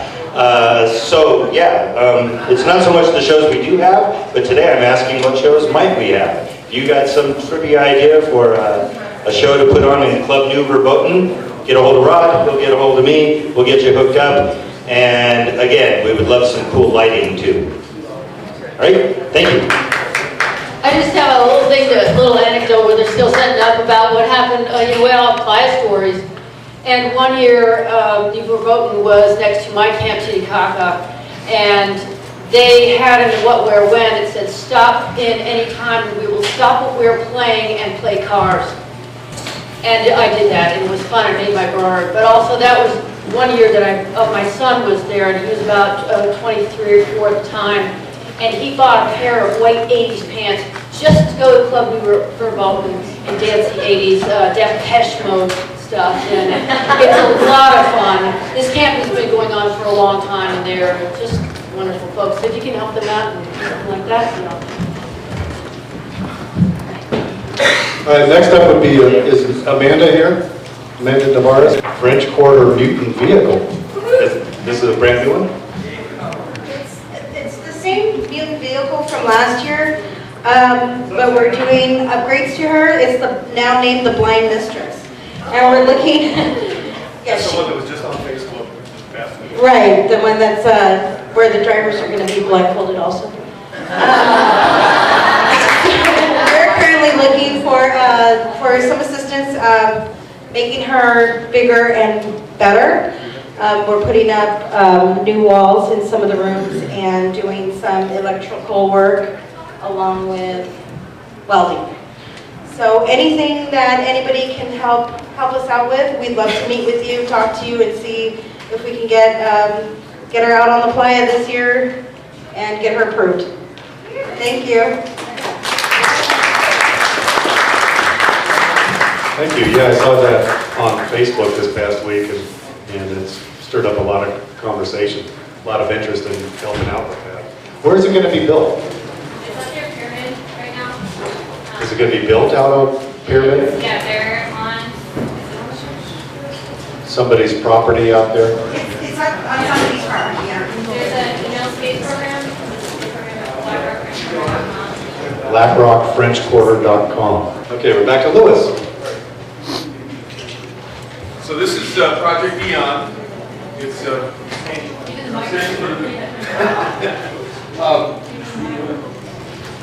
it'll be a a large-scale art installation out on the open playa, hopefully. And the concept behind it is it's based on vector equilibrium. Sacred geometry is just infused throughout the whole project. It's about 50 feet tall, and these are earlier versions, but the width is about 100 feet across. We've also added a whole courtyard area, so it should be one of the biggest projects out on the playa this year. We are in our about to initiate an online fundraising program for it. We're also doing a lot of lumber salvaging at this point to get a head start on that. We'll go into production on most of the project here in about a month, and be spending the summer on that.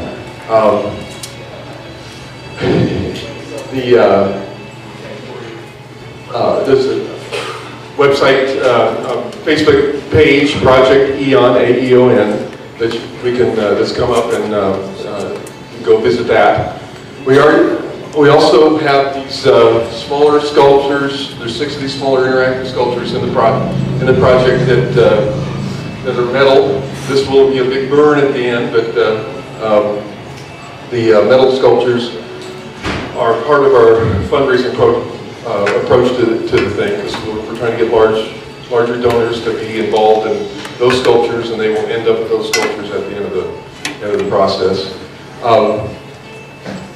We have one of those sculptures prototype built that will be at the Sculpture Fest next month.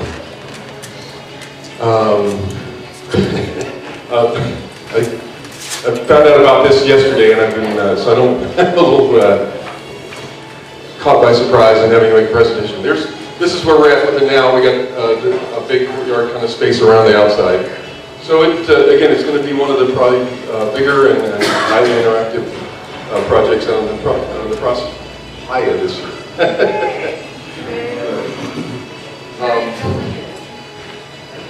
So I think that, yes? We're building it. We have a couple locations right now. It could be a lot of the prefab may take place out in a ranch down in Red Rock. It's possible that we'll be doing some of the stuff more locally here in town. But a lot of prefab modular pieces go into it. If we start visiting the... Did you say it's an honorary project or no, it's not. And so just your fundraiser Yeah. online, is it? Our online fundraiser, and it'll come up probably in about 2 or 3 weeks. It'll be available to look at. So, again, Fate Project Eon on Facebook is probably the best place to start checking it out and seeing what's going on. So, Is this going to be a burn project? yes, it'll be a big burn project. Right? That was 50 feet. 50 feet? Yeah, it's big. Big art on the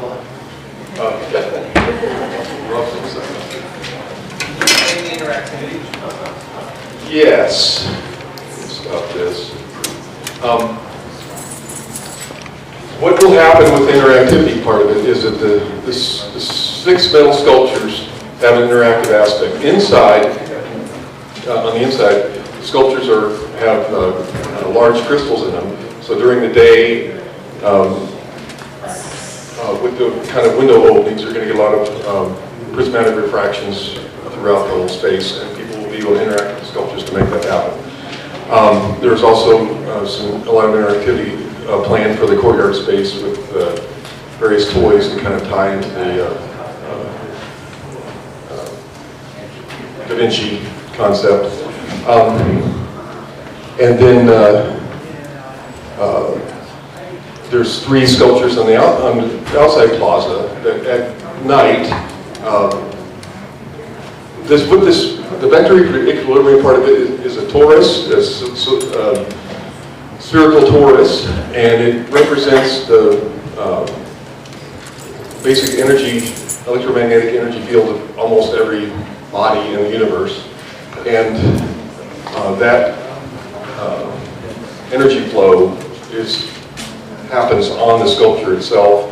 And as you interact with these sculptures, especially at night, the ones that interact on the outside, we hope they'll activate the lighting. So a lot of times playing with the sculptures at night will start to activate lighting things that are going to happen on the whole sculpture.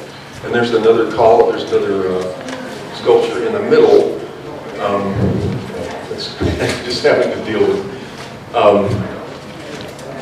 It's called a crystal column, and that has a lot of interactive things going on. That people will go up to the various levels in the sculpture, in the whole installation, and then start spinning the stuff. So it's very kinetically interactive that way. Plus, it creates all this viewing platform stuff for the playa.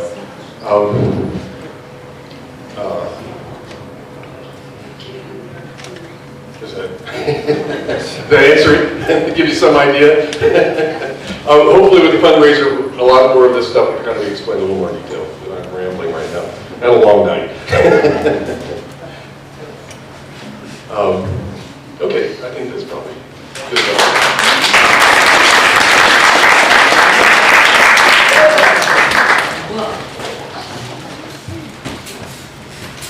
Next up we have Blake Franzman. Wants to talk about free art classes to the homeless. Hello everyone, welcome to Town Hall. My name is Blake Innovator Franzman.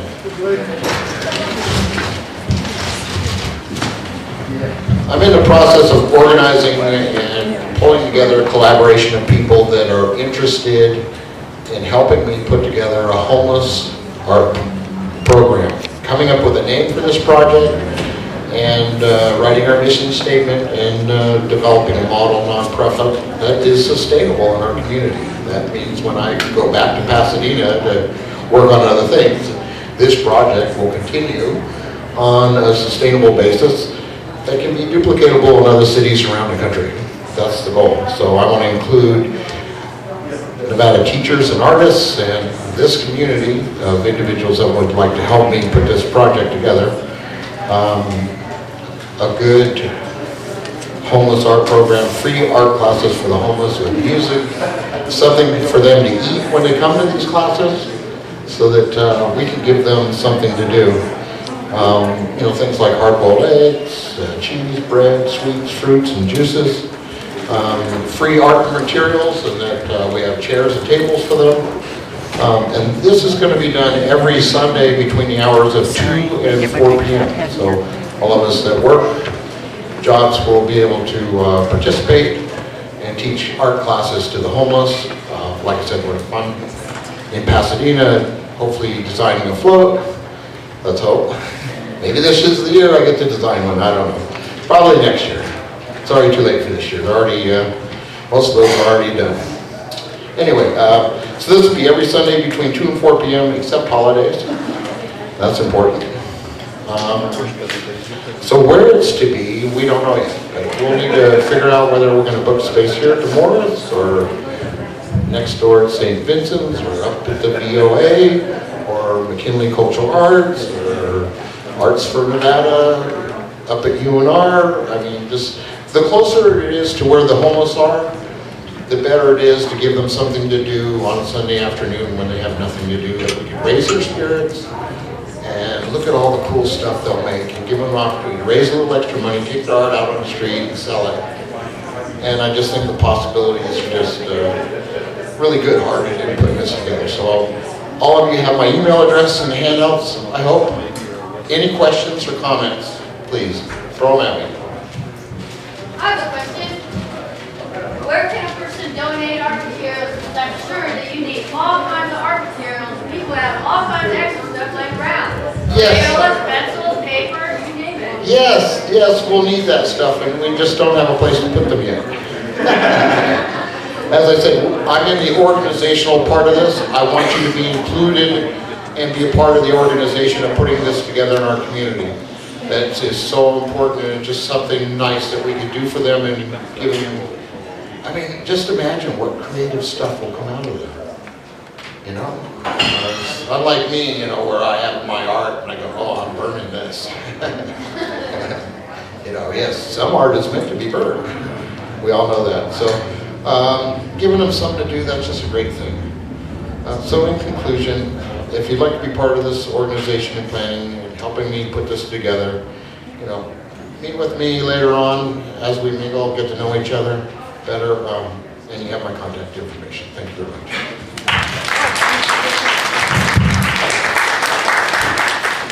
Thank you, Blake. Ranger Gemini, multifaceted woman. Huge part of the Morris here, as well as Rangers on Playa. And take it away. Hi, everyone. How's everyone doing today? Okay, so you've all been sitting for a long time, and thank you for your patience. I want to start off. Let's have everybody get up. Just stand up. Have a little stretch there. Reach your arms up to the ceiling. Get the blood flowing. Stomp your legs. Yeah, let's go feeling good. How freaking awesome is this and this community? Thank you everyone for coming out today. Today I'm wearing all of the hats.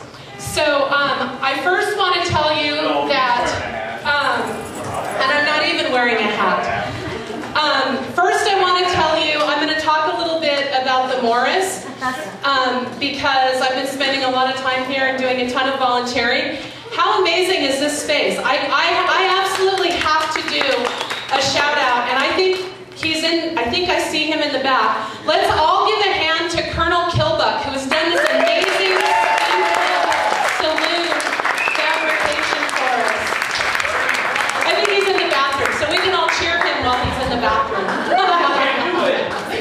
So, anyways, he is a marvel, a complete, there he is, let's cheer him again. Yay,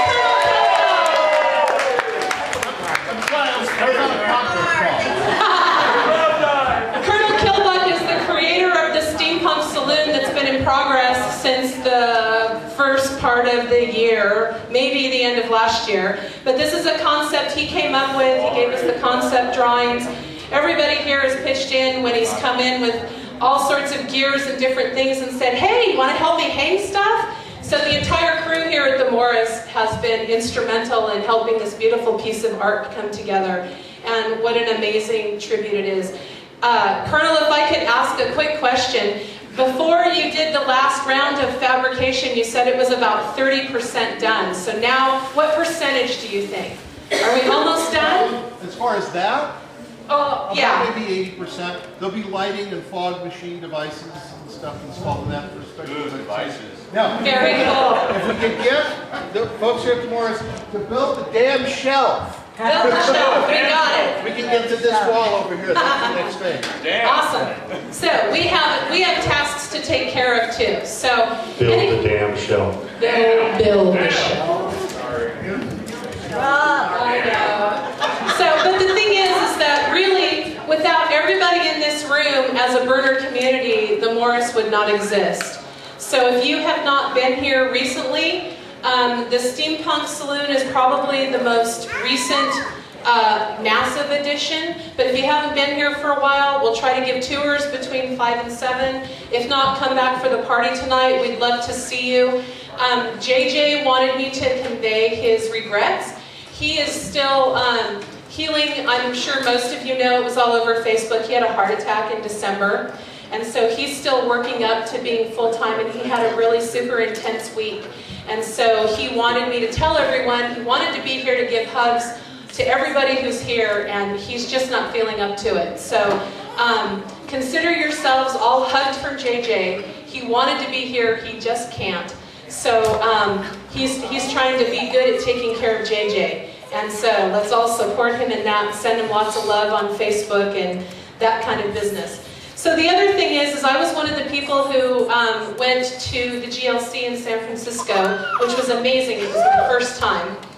And I learned so many things, but I also was fortunate enough to be asked to present on a panel based on some of the things we've done here at the Morris, with the creation of the Morris Guardians.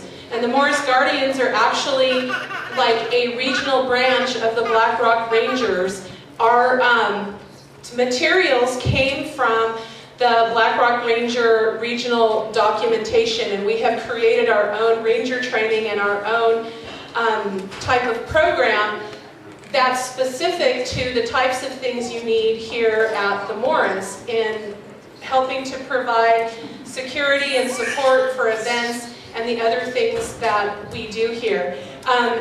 As you could probably all guess, the Morris can be a seriously intense environment, both for residents and people who come through here, people that visit, people coming and going from the desert, projects, all kinds of stuff. And so the Morris Guardians are here both on site and in their interactions with people to help make sure that everybody is continuing to have a good time, to have mediation skills, de-escalation skills, and just kind of being the eyes and ears of the Morris to make sure everybody's participating in a safe manner, showing mutual respect, doing all of those things so that our community continues to be growing in a positive way.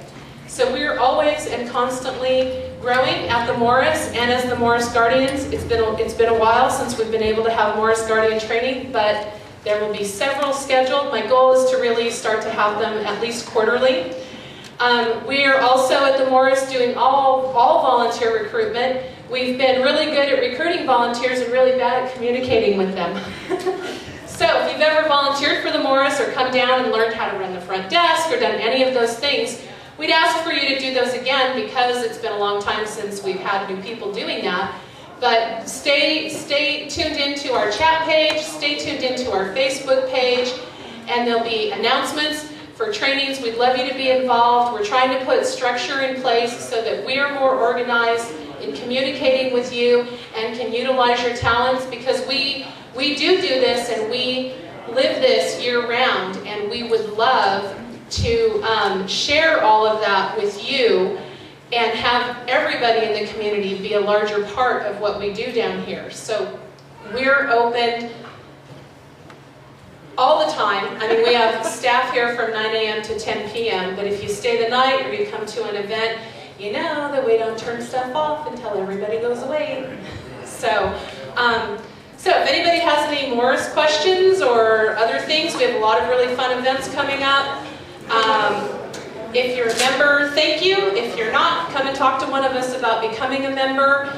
You can stay in the hotel. We're in the process of transitioning, we think, to a hostel model. We have to meet with the city and talk about how that might look. But we think it'll be beneficial overall for everyone. We follow the 10 principles too, and that's not always easy, but we give it a very good try. So does anybody have any questions? Yes, Deb? Can I just say something about Morris? Sure. Hi, I'm Deb. I'm a regional contact for upstate New York, and a little while ago I quit my job, very cushy job, so I could burn full-time. And this led me to Reno because I'm not sure if people realize like how well-known the Morris is in the burniverse, and how unbelievably lucky. Like, I might cry because I just saw 15 presentations here, and I'm so thrilled. You guys are an amazing community, and this space has welcomed me as a brand new person, and I've met people outside of the Morris. I don't think I've ever been happier in my life. What we do here is so hard because there is a lot of how do you negotiate a business with burner principles and having all this. So if you really aren't a member and you haven't been here, you are way missing out on one of the coolest projects that I've ever heard of, and something that people all over the world are watching and seeing what happens and seeing how they can replicate this model. So you guys should be super proud of yourself, and thank you to all the residents for making me, like, I walked in the door and I got a lap dance, so, like, literally.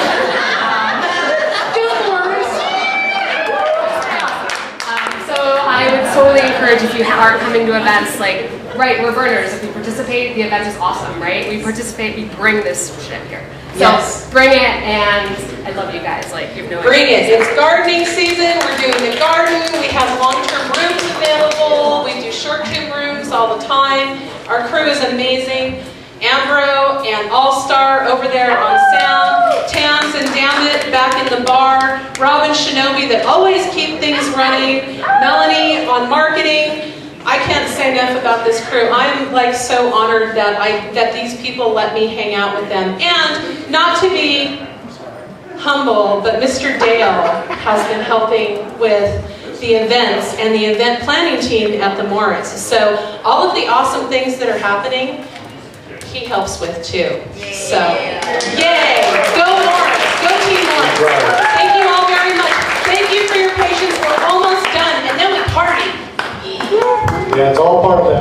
communal effort. The Morris, very much like Burning Man, is kind of an experimental project that's always constantly changing and evolving and trying to figure out how we're going to get this square peg into the round hole, and trying to get the city to understand the business model that we're trying to develop here, as well as how we're trying to fit in with community events citywide. So, and it's getting better and better all the time. We have a lot of city officials on board with what's going on here. We have a lot of improvements to do, and it's part of that evolutionary process. So, before Jeff, I'm going to insert one more speaker before you. Another artistic cat herder extraordinaire. Seven is here. She wants to tell us a little bit about what Sculpture Fest and a few other things coming up. Nice to see everyone. This is, you know, I leave the country. I'm not an American, but this is where Reno is where I love to spend my time when they do let me in. And so I want to tell you about a few events that are going on. Speaking of revitalization, last year there was a handful of city planners from different cities across the U.S. and they came to Reno to talk about how they could revitalize different neighborhoods, and there was a contest, and one of the contests, the contest winner was how to do this street right out here, the old Lincoln Highway, 4th Street. So in 7 days from now, there'll be a 4th Street block party. They're starting off with a parade at 11 a.m. If you have an art car, come see me. If you want to have your art car in the parade, I'll direct you to those people. And also vendors, if you've got any interactive arts that you'd like to do on the street, this will be a family event. Bring your families. There's food trucks, I think, too. And, oh right, yeah, and of course, the after party's here. And then 2 weeks after that, I heard a few people mention Sculpture Fest. This was first time last year we did this. There was just under 20 pieces. This year there'll be 30. We're making it bigger. They're blocking, it's on the retrack. They're blocking off the street, that area from Thursday to Monday morning. So it'll be 30 big pieces of art, lots of vendors. Again, if you've got a business, you want to sell your wares, come talk to me, I'll hook you up. It's $250 for a vendor booth. And again, it'll be another family event, so bring out your friends, bring out your families. Talk to me if you have any ideas on how you'd like to participate or volunteer. I'd be happy to direct you. Oh, my apologies. Dates for Sculpture Fest is May 6th to 8th. I think that's Mother's Day weekend. So again, bring the family out. And 23rd is the block party here.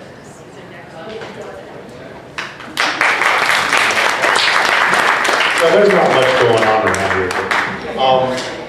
Tonight, after the town hall, starting at 7 o'clock, of course, we have our first ever pre-compression. We've done decompression for how many years, Jeff? 8 years? 7 years? Quite a long time. And a lot of you may not know that decompression is actually a fundraiser, and it's an official sanctioned event it's sanctioned by Burning Man, and it's actually a fundraiser that puts all the art back into, or all of the proceeds back into our own community. Jeff Carver is here to kind of explain who runs decompression, who are the faces behind the production, and what happens with that structure. So, Jeff, you want to?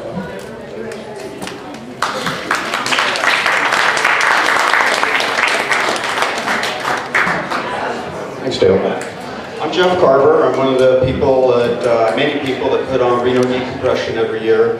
Reno Decompression has been around for a very long time in one form or another. You know, one of the people I was talking to was saying They were putting on decompression events back in 2004 down at the Zephyr Bar on Virginia Street. And since then, it's slowly progressed and evolved into a bigger, more, what's the word I want to say, more professional type of organization.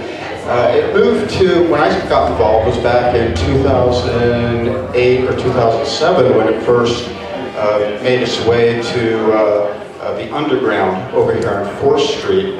And then a year or so after that is when Reno Decompression went official with the Burning Man organization. Now the benefit to going official with Burning Man organizations, you get to use all their words. And things like in your advertising, you can say Burning Man. You can use the word decompression. You can use the word pre-compression. You can use the man logo. You can use the 10 principles. But in order to be sanctioned, there's also a lot of hoops you have to jump through.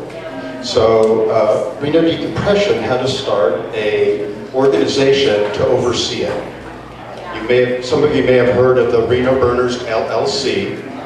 All that is the group of people who help run decompression and also tonight pre-compression, which is the first year we're going to be trying that out here. The LLC consists of 5 people: myself, Dale, Linda, Lauren, Darren, and then we have tons of volunteers who come in and help with the event every year. Jenny is always there to help out with fire. Dwayne's there to help out with theme camps. And the whole organization is very much ground roots, volunteer type of entity. No one gets paid. The LLC, decompression people, no one gets paid. All the money that you spend on tickets to come and party, and I'll go into that a little bit more, goes directly back into the community. Those fees I talked about a little bit earlier about becoming an LLC and being official, that costs money. It costs us about $5 grand, $3 grand a year. I forget exactly what the operating expenses are. But we take that off the top. Everything else goes right back into the community in the form of art grants and gifts to charity. We've done everything from help large Burning Man projects like Ichthyosaurus, is that how you pronounce it? Thank you.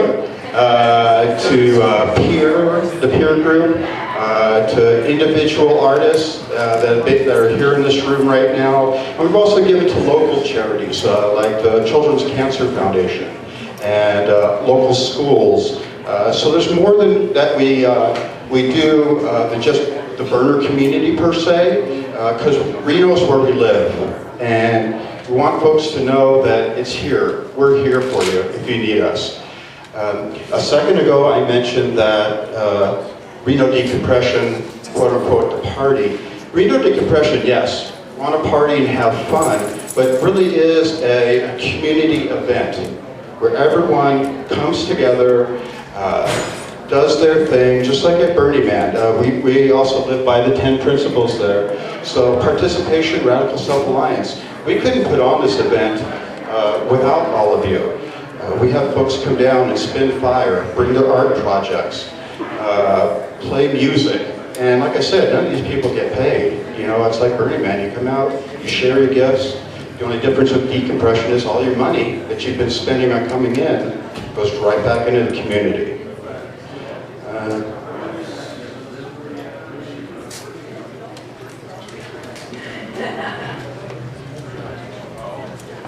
Reno Decompression is always the third weekend in October, third Saturday in October, and I think that's October 15th this year. We're always looking for a new venue or a new place to maybe have it, so if you have some ideas on a location where you'd like to see it. And it's very much what we do there and how we do it and where we do it is pretty much up to you. We're open to any suggestions you have. If you want to have it, you know, wherever, let us know. If you want this act or that act, let us know. So we will also have a meeting at some point twice before, I think once before Burning Man and once after Burning Man for all of you to come and participate and let us know what you'd like to see there. Okay. Any other questions? Okay, thanks, Jeff. Another small mystery somewhat solved. I'd like to thank everybody that's come here today. I think this is probably our largest town hall that we've had. Last year when we did it here, I believe the head count was probably about 80 people, and it looks like we've got well over 100 today.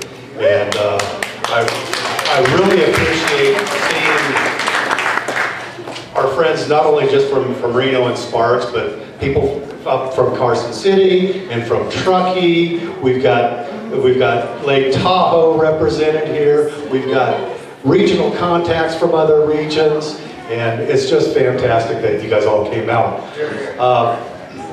I'm not sure if everybody knows here, but you know, we were a regional contact force in Reno of myself and Rod Coleman and Stacy Spain.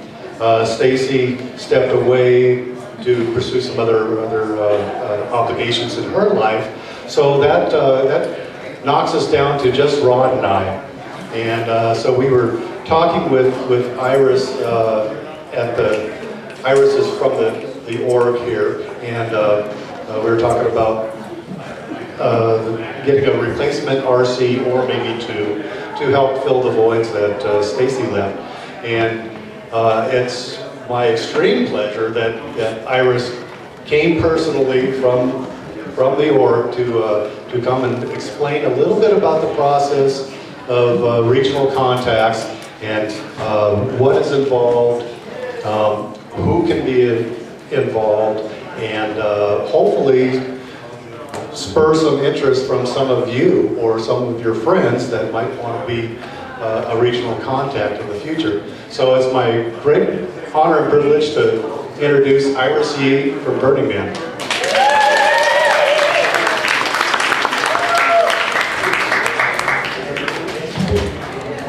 Well, that was a very generous introduction. Hey everyone, I'm Iris Yee. I am the Regional Network Coordinator for Burning Man, and that means I support your amazing rock star regional contacts like Dale, Rod, and I see a few other regional contacts in the audience from Tahoe and upstate New York. Do what they do here, which is to foster collaborative projects, community projects in the spirit of the 10 principles. And Stacy Spain sadly stepped down at the end of last February to pursue other projects. So we are looking for someone amazing to support the team to serve you in the regional contact role. So we currently have an open call out for Reno burners who live in Reno full-time, to self-nominate. If they're interested in the role, they can simply send an email to me, iris@burningman.org, or to regional-network@burningman.org, expressing why they're interested in the role. That call out closes in a little less than 2 weeks, so that brings us to about Thursday, April 28th. And after that, there's a written application process. And we, of course, very much want you to be a part of this process as well. So there's a community feedback process rolled into that, where we ask you for your experiences working with the folks who stepped up for the role. And after that, we have an interview process, and then there's a recommendation made by the Regional Contact Selection Team, which consists of me, and Megan Rutigliano, who's the Associate Director of the Regional Network, and a few meta-regional contacts at Burning Man. So this process will probably take maybe a month and a half if we get this really speedily done. And you can find out more about this process on the burningman.org website, specifically regionals.burningman.org. If you have any questions, I'm here all weekend. And I'm sure that the regional contacts will probably answer a few questions about what they do and the application process themselves. What do you do, Rod? Yeah, what do you do, Rod? That's right. I'd like to to add, by the way, a month and a half, 2 weeks, this is fast track. This is how important Reno is to the Burning Man organization. And really appreciate dropping and coming to Reno for our town hall, so that's good. What do I do? I think I got involved directly as a regional in 2007, and initially it was managing the mailing list and keeping the flame wars down. And if you remember back, things were very different. And to be honest, I just watched the community just blossom. I mean, and we're going to talk about this in a couple of minutes here. Talk into the microphone, Rob. Can't hear you. Sorry. There you go. Thank you. A little closer.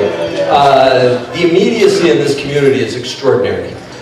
People don't wait for things to happen, they just do them. And you've seen so much of it here today. I mean, I'm amazed with these town hall meetings, the things I discover, and I'm trying to talk to people as much as I can. So, in answer, I try to hook people up. I remember Jungle Jim. I think it was my first year as a regional, and he sent me an email, and he says, I heard about Burning Man, I think I might like to get involved. I had a bunch of emails back and forth with Jim, and I mean, you could see where that led. I mean, it's extraordinary. It's your fault! No, I mean, I'm just trying to answer his questions, what is this thing really happening? And of course, Jim has become a wonderful member of the community, and there's so many other examples too, and you've seen 21 of them here today. And there are another 20 or 80 or 100 out there constantly working on things, just engaging of their own initiative, and that's the wonderful part about this. So I just try to keep up, is probably the best answer. I just try to keep up with what's happening in this community, best I can. You do it well, we love you, brother. Thank you.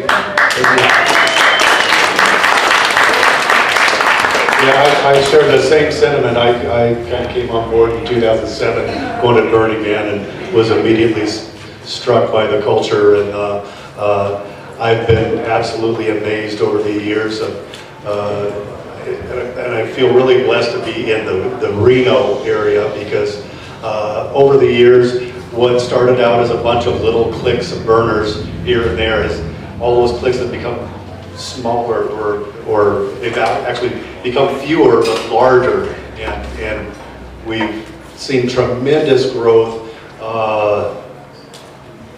from, the Morris Hotel here a couple of years ago, and the generator popping up a couple of years ago.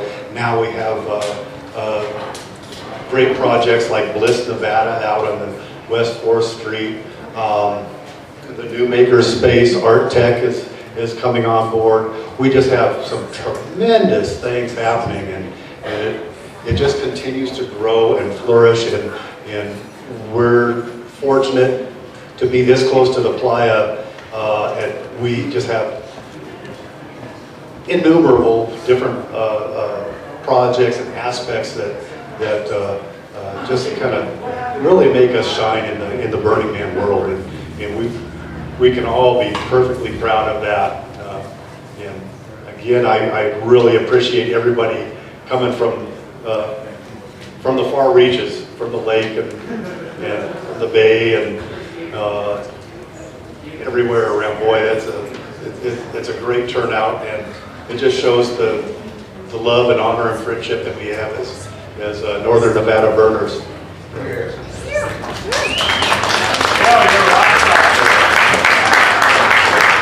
Oh, you want me to sing? No. And my email address is on the agenda. If you want to get in contact with me about the process, or you're interested or have questions. And I'm going to turn it back over to RCs, because I think the next part is very much related to this. Are there any other questions about being regional? I mean, this is a great opportunity. If somebody's thought about it, or whatever, this is a great time. Or catch up with Iris later. Either way. Yeah, Iris, are you going to be around for a while if somebody wants to talk? Okay, great. Great.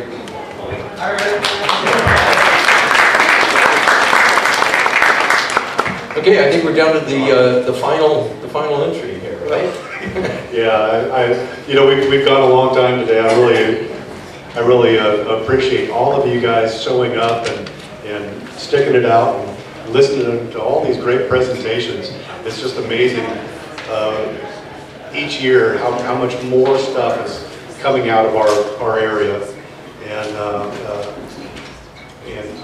I hope that all of you guys will come back tonight for the pre-compression and have some fun. It should be a wonderful night. We've got DJs, we've got some art cars.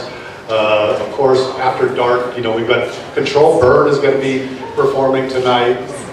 It's going to be a great evening. So come back after 7, and we'll be going till the cows come home in the morning. And the final thing I'd like to bring up, and we've talked about this a couple times, is town hall meeting is often, especially in this political season, is really a group of people that get together and discuss politics, the environment, and all of that. And we really haven't done that well. And so in this discussion, we decided this final segment is really to, if you guys have general questions about, what we do in the community or what the community is doing or directions we should go or suggestions about doing things. I mean, we've had all kinds of projects come and go. Many of them succeed beyond our wildest dreams. For years we did Stone Soup. We had a lot of people out at, we had a square mile up north of Susanville, and we had some great parties out there. There have been other events like that. It's one of the things we haven't evolved as well as maybe some other regions have, camp outs. And that's a possibility. We could get more organization in that area. What we have done is we've done very well with virtually everything else. But if there are things you think we could do more of, this is a good chance to stand up and talk. We'll give you a microphone if you have some ideas. This is our community. I mean, like I say, Dale and I try to keep up with it, but yeah. Yeah, town hall is open discussion. Yeah, just walk up here or get the microphone. Here, Jumper, I'll just hand you the mic. This is something that I wanted to mention earlier, but I didn't because I got really nervous and overexcited about presenting my project. But speaking of community, one thing that I really love about Reno is that everyone always comes together to pitch in a pinch. And I want to talk about an individual that is no longer here right now that has helped so many people in this room time and time again, despite being in massive amounts of pain and despite whatever he had going on. Is there anyone here who remembers Canis?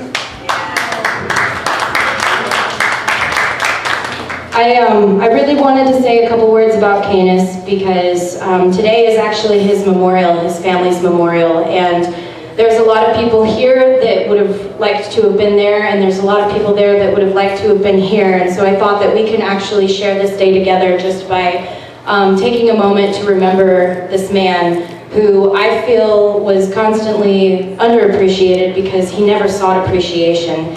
He's the type of man that if I'm out in the backyard at the Morris trying to individually pull thousands of nails out of an ancient door we found in the basement, he comes in with a crowbar and says, just go do that thing over there and I'll be over here, and then proceeds to, in 15 minutes or less, completely demolish this amazing door that I didn't think was ever going to come apart. And he never asked for anything in return, and he never expected anything in return. He was literally just here to help and to show people that he loved them. And he was an amazing person, an amazing individual, an amazing burner. And I'd like for everyone to take a moment and remember that man, and remember to tell someone about that man today if they never got to interact with him.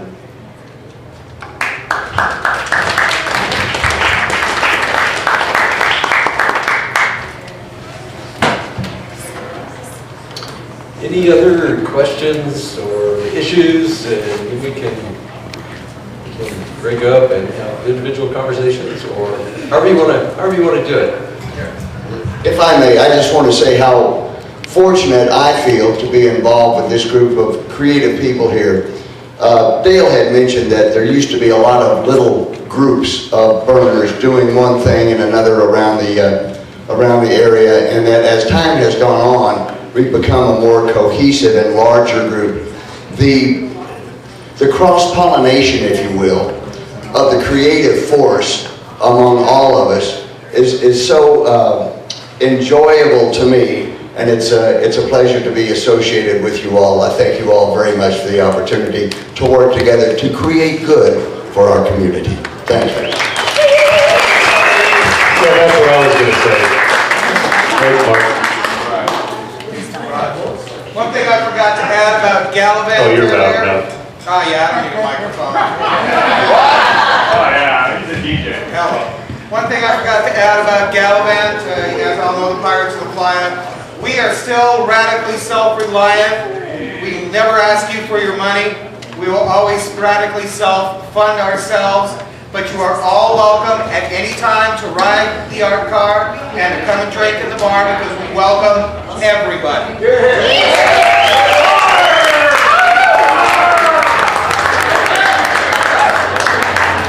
Even the crazy Dave. Anyone else? Any other? Yeah, Shannon here would like to speak a little bit. Hello, my name is Shannon. I'm from Reno, Nevada. I am an activist and a volunteer. And we did this project, the Young Democrats of Nevada and me, and the Potentialist Workshop. We all did this project where we're doing marijuana education. It's all ages, as well as an open house. So that means all the artists are going to have their workshops, as well as we're going to have oral readings, psychic readings. We're going to have improv, do a sampler, because they also have a theater that they work in at the Potentialist Workshop. We also have an art gallery. We're going to have music, as well as we're going to have speakers at 5:30 that are going to speak about marijuana laws. ACLU is going to speak. Who else? There's Libertarian Party. I believe we have someone in the drug administration. And we have a lawyer. And we have, what else do we have? We have a doctor that was willing to also speak, and we have a lot of supporters. So feel free to go. It's on 4/20, which is April 20th, which is a Wednesday. It starts at noon and it ends at 10 p.m. The populace about Nevada laws and what's going to look like in 2016 when the election happens, as well as what's going to be the outcome for 2017. So we're also going to have basically law initiatives, drug policy people. Speak about, hey, we're going to tax it like Colorado. We're also going to treat it like Colorado, which is 20 and older, and things like that. So it's coming to Nevada pretty fast.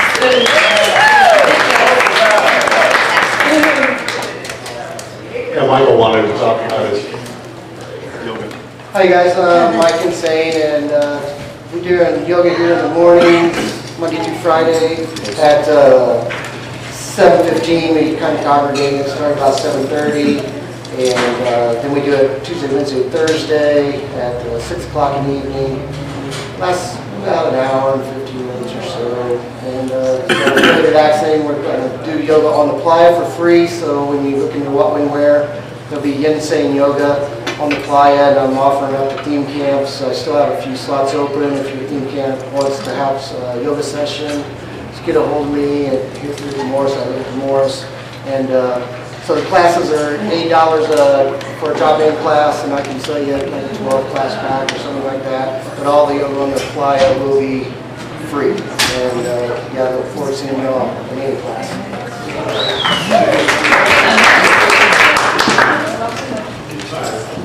Wrong circle here on Monday, by the way. I just want to make an announcement about Burner Ski Day, which we had a date change, and it has now been moved to next Sunday at Mount Rose, and it's going to be at the main lodge, and we'd love to see you there. What day again? Next Sunday, May 2 weeks from tomorrow. Hey, my name is Jessica, and I lived in Reno now for about 72 hours. I lived in San Francisco. I did not live my heart in San Francisco. I have it right here. And what I really, really want to offer is free counseling here at the Morris. So in January, Burning Man headquarters had a presentation on suicide, and they invited a lot of leaders from the different Burning Man groups to come and recognize to see the signs of like the team members that need some help. So So that was awesome that it was at headquarters, and I decided to come here. I'm actually was busy all day being trained at the crisis call line centers, and I want to start really offering free counseling here a couple days a month. So all you members or whoever anyone just come here. I also want to do some meditations, but they're not the quiet little tiny meditations where you try to look perfect like a Buddha. We're gonna scream and sweat and just like take out all the emotions. So it's like, I'm kind of happy that this used to be a boxing ring. That's what happens in my meditation. You're just fighting with all your like little dark energies. And then we laugh at the end and we get hugs. Sweaty hugs.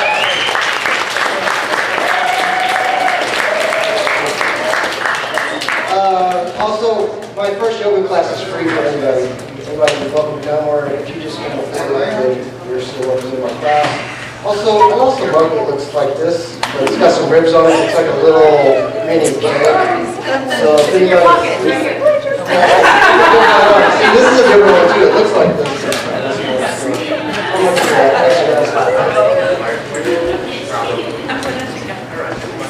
Anybody else have any